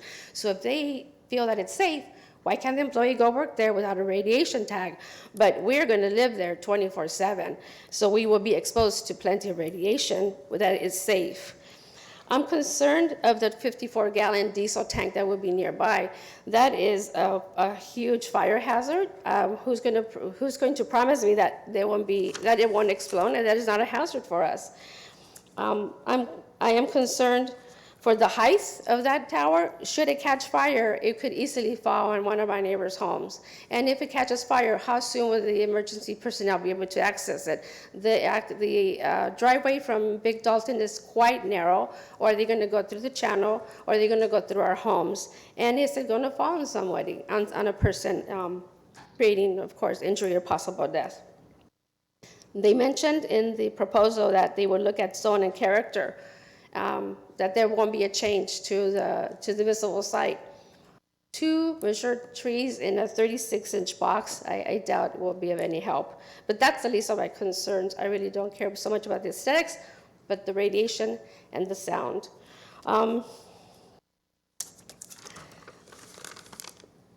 Can a decision be made? I agree. Can a decision be made in a non-bias? I know that some people of the city council also have family members in the Valley Water County. And so I am concerned that a true, honest decision is not being made. I hope and trust that you would do the right thing for the residents affected by this possible construction of the 52 cell tower, or at least research it and review it and see, can it be built at another site? Can it be built in a commercial or industrial site? Thank you for your time. Thank you very much. At this point, anyone else wishing to speak? Thank you. Please state your name. Hi, my name is Candace Liu, and I live at Sierra Way. I just want to say, I'll try to keep it short because I want to go home too. I had 2 questions for the presentation, but I'll keep that at the end. The house that you saw or you viewed, that was my brother's house. Oh, very beautiful. And we lived in Baldwin Park for 30 years. Both of us are products of the Baldwin Park Unified School District.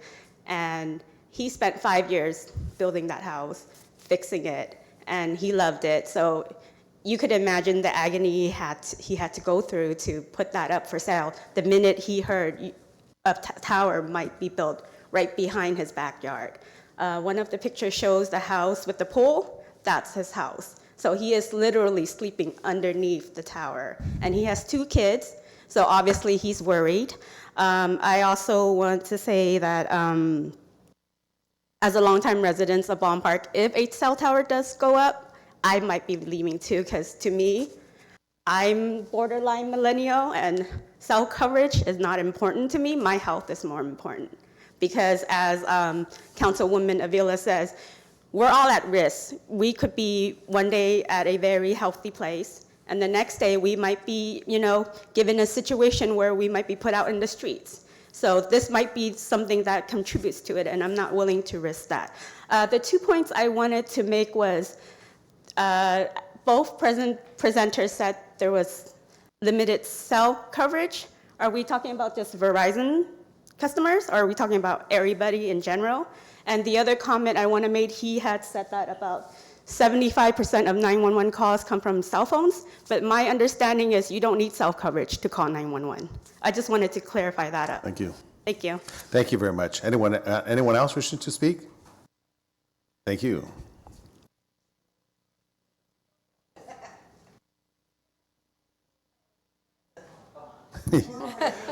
Come on up, let's go.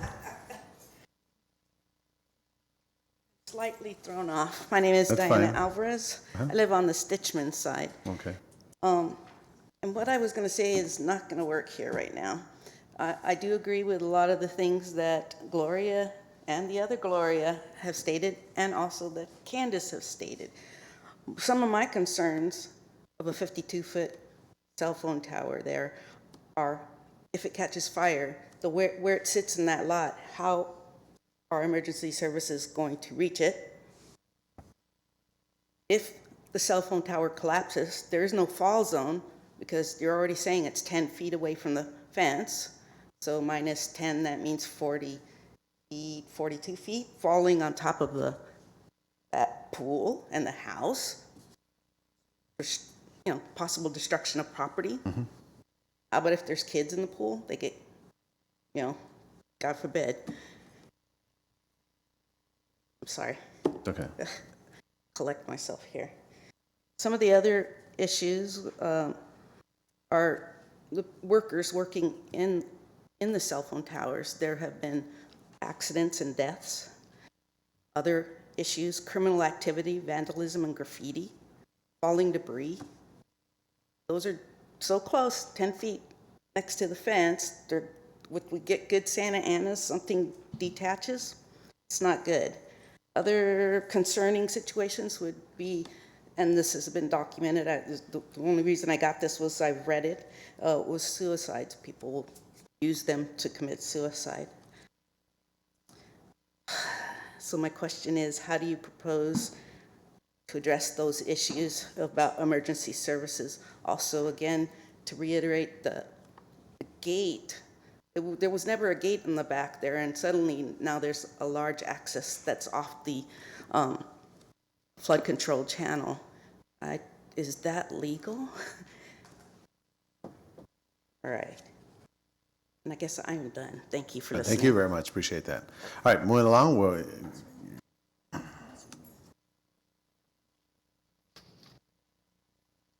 I forgot. Good evening. My name is Rene Solis, and I live at 14583 Sierra Way. I am not really so close to where this antenna will build, but let me tell you this. It's right in front of my house, a beautiful view. I can see their home, so now the antenna actually will take away your nice home view because most of us, we've been living there for over 25 years. And I just want to state this. The Mr. Verizon people here, they said that there was a gap. So can you explain this to me? We have millennials living in our homes. 2, we have 3, 4, and we've been customers for Verizon for over, 7, 10 years. Do you think, Mayor Lozano, that we will be customers at them if it was a gap? Having millennials, they're so demanding. One preacher, one day they said, you can probably go on a way to church and forget the Bible, and you will say, that's fine. If you forget the phone, you're going back and get the phone because the phone is your life, right? So let me ask the Verizon people, if this is truth. I mean, our millennials don't have a gap in 14583 Sierra Way. Otherwise, I will belong to PCS or the other one. I want to make a commercial. Okay. So please, what I wanted to tell you is, I'm okay with Verizon. I'm not talking on their behalf because it's a good service going on. I don't want an antenna because as soon as they build an antenna, I might not have the best service because it's too close to my house. And that's all I want to say. All right, Good night. thank you. Thank you very much. Anyone else wishing to speak under the public hearing? Okay, so at this point, I will allow the rebuttal from the representatives that are here at this point. So if you want to come up here and rebut, and we'll just state it. Thank you. Thank you, Mayor. If we could get I'm going to go to the restroom. our slides back up. Is there a way to do that?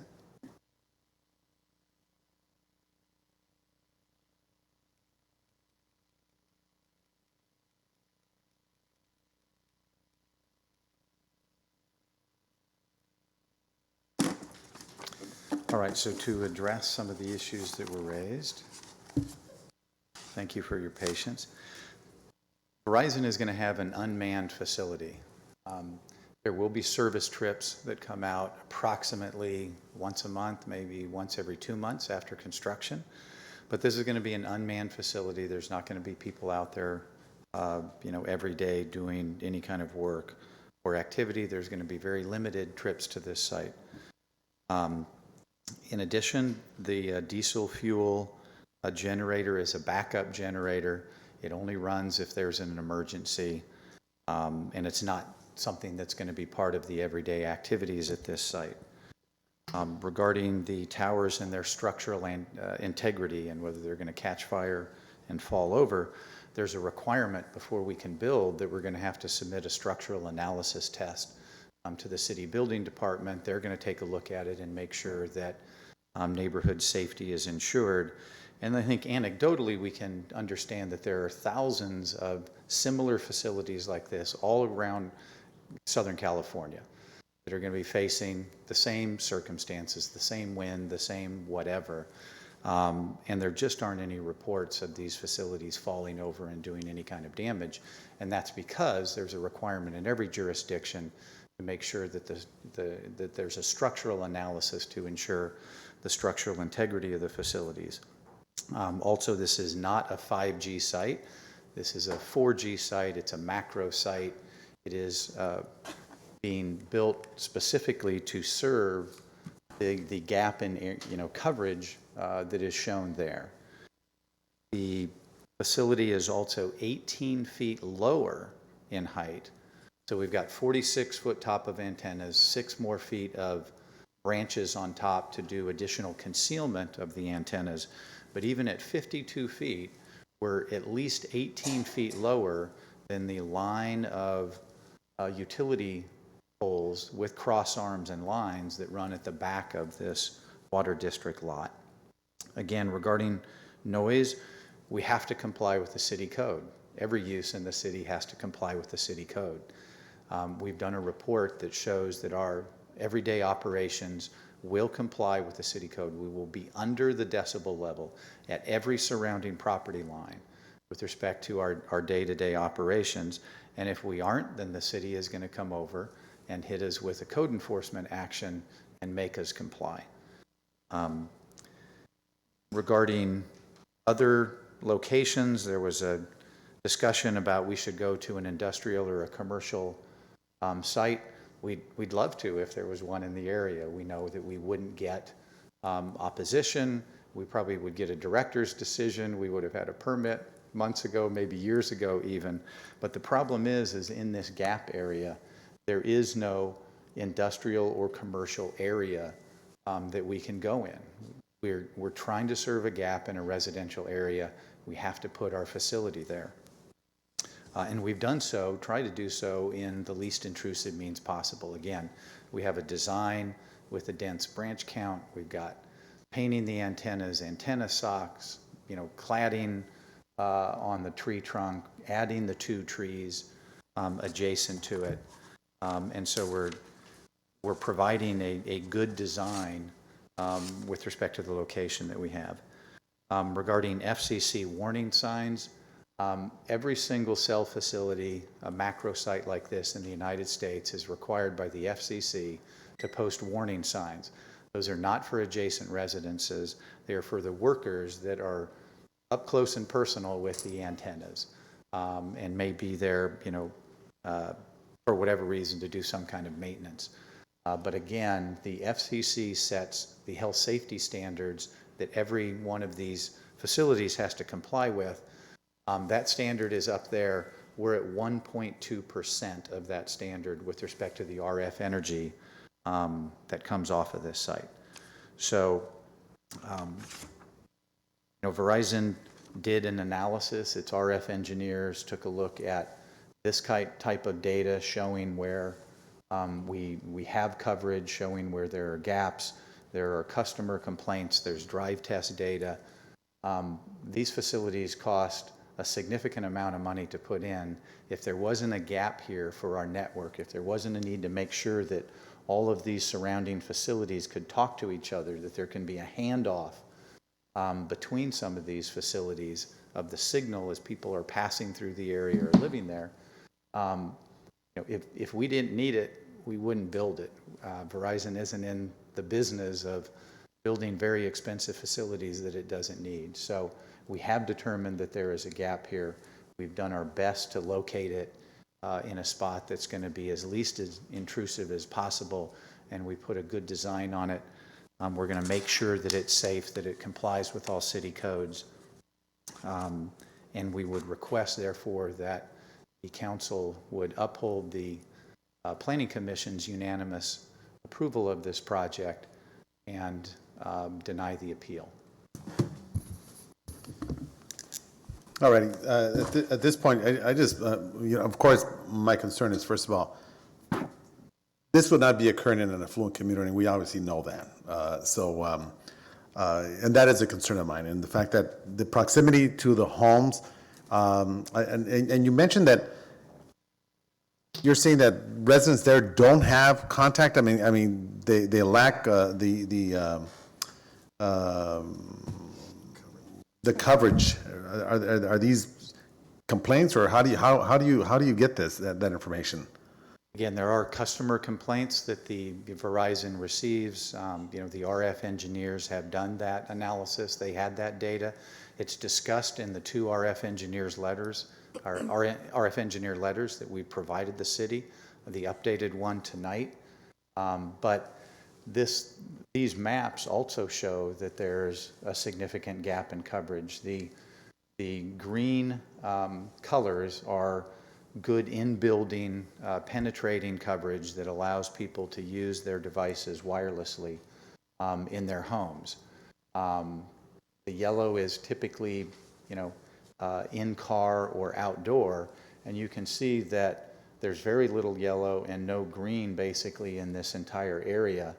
Verizon's network objective is to have in-building penetrating coverage, and the RF engineers have determined, after taking a look at data, that we don't have that in this area.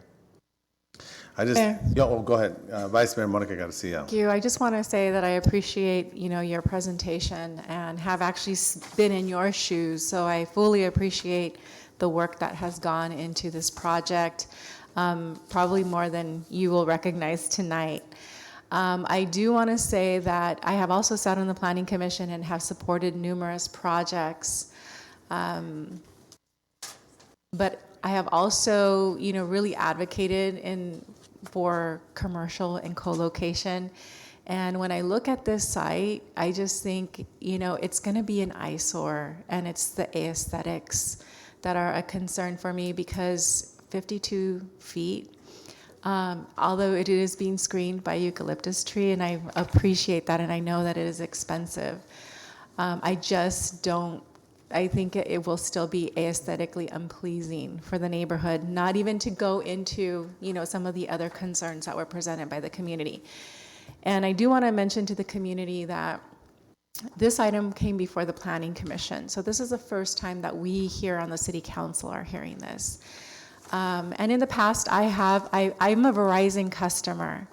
And so again, I'm not, I don't want to shut down your project, but I also don't think that it's a fit for this site. And I think that, I have to go with that conviction.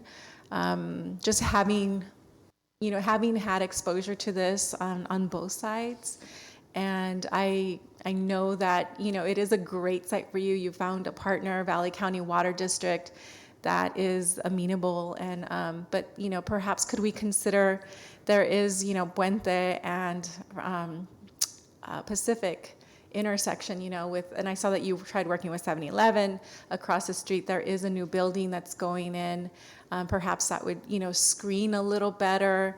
There are some commercial sites in the area that I think would not be as intrusive as going into a purely residential, or maybe, looking at a smaller type of antenna. So I'm sorry, but I do feel bad because I've stood in your shoes, and I fully appreciate, what you're doing here tonight. But I'm going to have to say I can't support this. Right. And again, I share what you're saying as well. First of all, I'm hearing that there's coverage in that area. Am I correct? Do you have coverage in there? Yeah, the millennials, they would have told you straight out. So, all right, so let me just say at this point, I just want to say about the coverage. So at this point, I'm going to give it to my colleague, Councilmember Alejandra Avila. Thank you, Mayor. I also want to thank Verizon for your presentation. As Councilmember Garcia, it does take a lot of work to do your research and put all this together. But I also need to listen to our community. And I agree, I'm very concerned over the safety issues. When I heard the 54-gallon of diesel 10 feet away from somebody's property, that brought red flags to me.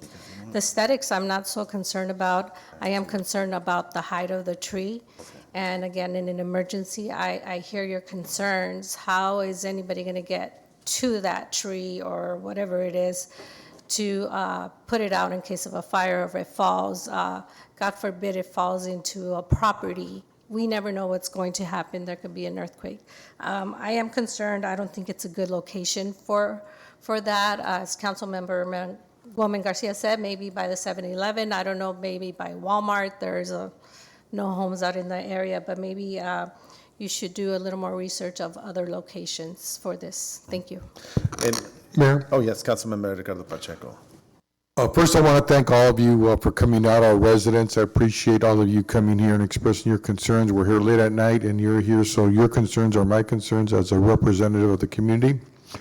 And also, Verizon, thank you for your extensive information that you brought forward to us.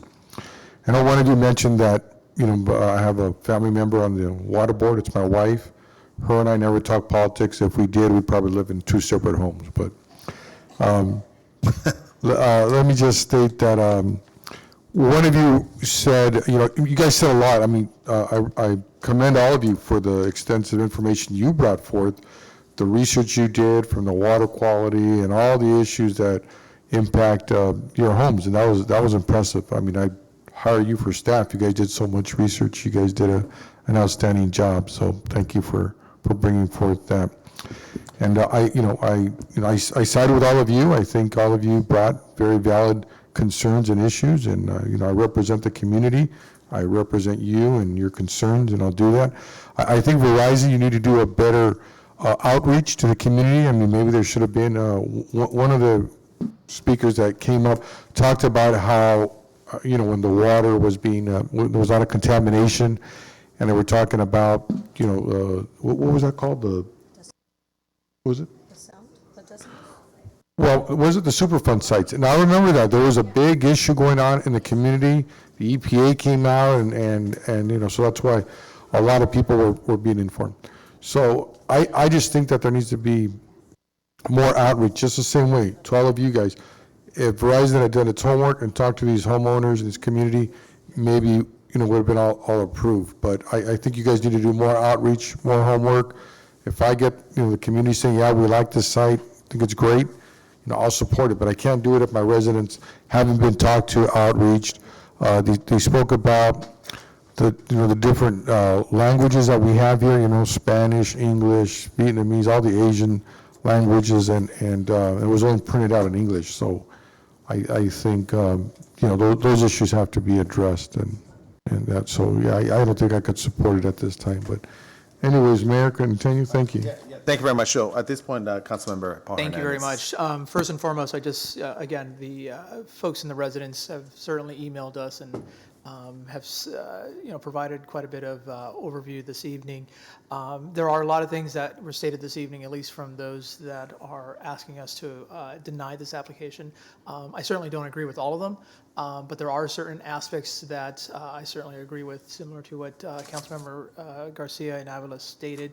When individuals, homeowners buy a home, they come with a sense of expectation of what they're going to be living in, and I could understand where they are concerned of having a cell tower in their backyard, even though it's not in their backyard, but it's adjacent to that. So it is concerning to me that that's one of those pieces where I just can't necessarily support, especially at the height of 52 feet. We do have other towers that are just as high in residential areas, namely over on Baldwin Park in Merced. That is a new facility that I'm not sure if that's yours or not, but there is a tower there. So to say that these things don't fit within our community, there are times and places that make sense, and this is one of those where it does not. So with our colleagues over with the Valley County Water District, I know this issue very well. I was there when I think we actually nominated and supported this document and this application, especially for what it does for our community. Serving the affordable rates program is a program that I champion. So I understand the loss that will come as a result of this. But what I would ask is for Verizon, to continue to work in a partnership with Valley County Water District to see if there's other facilities that they have where you could do additional pieces of work with them, and not to necessarily think that this is close case scenario for anything in the future. Because again, we are a city that's business friendly, and that does include providing best services to all of our customers, whether it's cell phone or residential services. So with that said, thank you. Thank you very much. All right, so at this point, I will go ahead and make a motion to bring back a resolution approving the appeal based on this text. So at this point, that is my motion. Is there a second? Any objections? See none, so move. Okay, your appeal does go through. So at this point, what we'll do is bring it back. And again, as it was stated by all the council members, we look forward in working with this organization to place it elsewhere. So thank you very much for appealing. All right. Okay, so at this point, we'll just finish off the cannabis one, and then from there, we're going to go into closed session real quick, and we'll be out. Okay, so item 14, which is a request to the City Council and the Planning Commission on the amendment of City of Baldwin Park Municipal Code, Chapter 127 and Chapter 153 table at this point. So at this point, I'm going to go ahead and, is this a public hearing? Yes. Okay, so at this point, have a good one. At this point, I'll go ahead and open up the public hearing. Anyone in support? Anyone opposed? Okay, now declare the public hearing closed. At this point, council members, I'm going to go ahead and make a motion that the city hold a public hearing and introduce the first reading by title only, ordinance 1443, entitled An Ordinance of the City Council of the City of Baldwin Park, California, amending the table 153-0150-020, section 153-120, and table 153-150-04. Want to repeat that? Okay, chapter 150. Okay, second. Any objections? Seen? Hold on, Mayor. Just I have a question. Can staff give me a quick? What is this about? Sure. This is the actual cannabis facility that's located. Go ahead. So yeah, this allows the cannabis facility located at that address to do manufacturing. It does not allow extraction. They're going to be doing food preparation and baking of food goods. And the dangerous part is extraction, and because that's not allowed, we felt the reduced distance was justified. And Alejandra and I will So be. just really quick, where is that address again? It's right here. The address on here? You have it, Ben? Where? I highly recommend, Alejandra and I are going to take a tour. Yes, You need I'm to gonna take a take a tour of tour. this facility, just to let everyone know, all the products are sold to Trader Joe's and to Whole Foods and several others. So and they're located here in Baldwin Park. Very unique of how their products are mixed and so on and so forth, but I go just ahead. think the The residents address. need to know that they're not extracting you'll see because it. that's a big concern to them. I think it's important too, Mayor, that there's not going to be any marijuana or flour or anything like this. The only thing they're going to have is oil that's going to go into a Yes. baked good. So Yes. it's not going to be like cannabis on the No, property. and I went there and he demonstrated the actual container and so on and so forth. And the only concern I have with that too is there any cannabis business that are going to try to come to this area and that being only 25 feet away or They're not going to be able to sell out of there. not sell? Okay.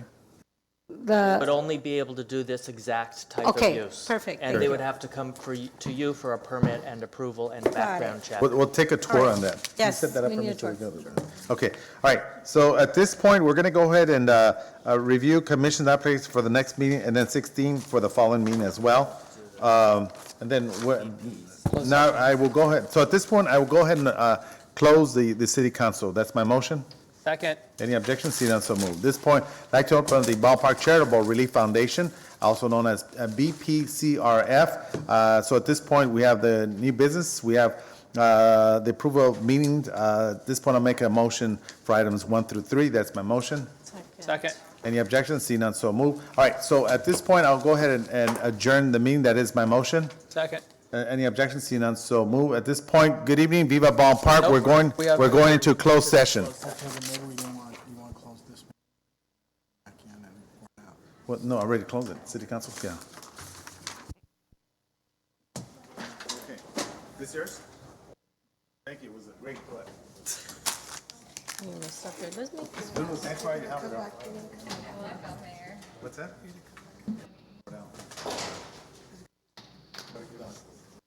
We're going to have to reopen the meeting.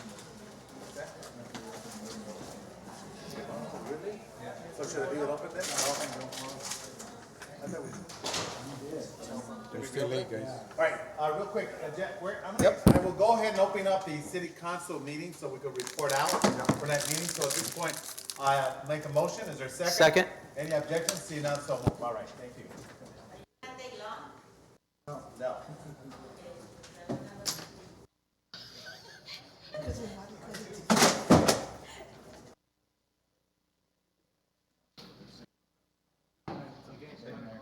Yes, yes.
Alejandra.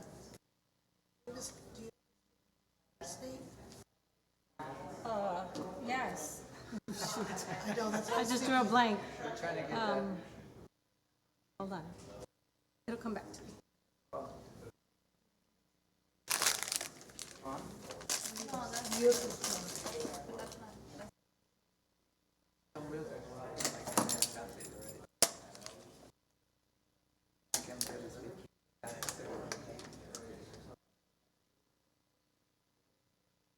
Pointless to be in there. It's pointless to be in there. Pointless. I have to know what's going I already know what's going on. on. I said my piece. I'm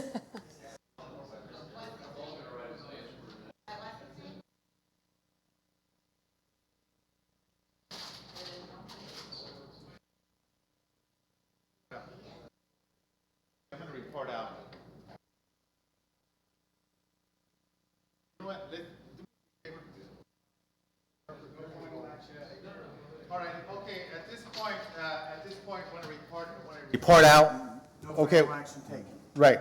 Well, I'm going to report out. Yes, sir. All right. So at this point, we voted to appoint Police Chief for the City of Baldwin Park, Mr. Steve McLean, and the vote was a 4-1. The dissenting vote was Councilmember Alejandra Avila. So at this point, we've directed the CEO to negotiate. So at this point, we'll make a motion to adjourn. That is my motion. Is there a second? Second. Thank you very much. Good evening. Viva Baldwin Park. Viva Baldwin Park.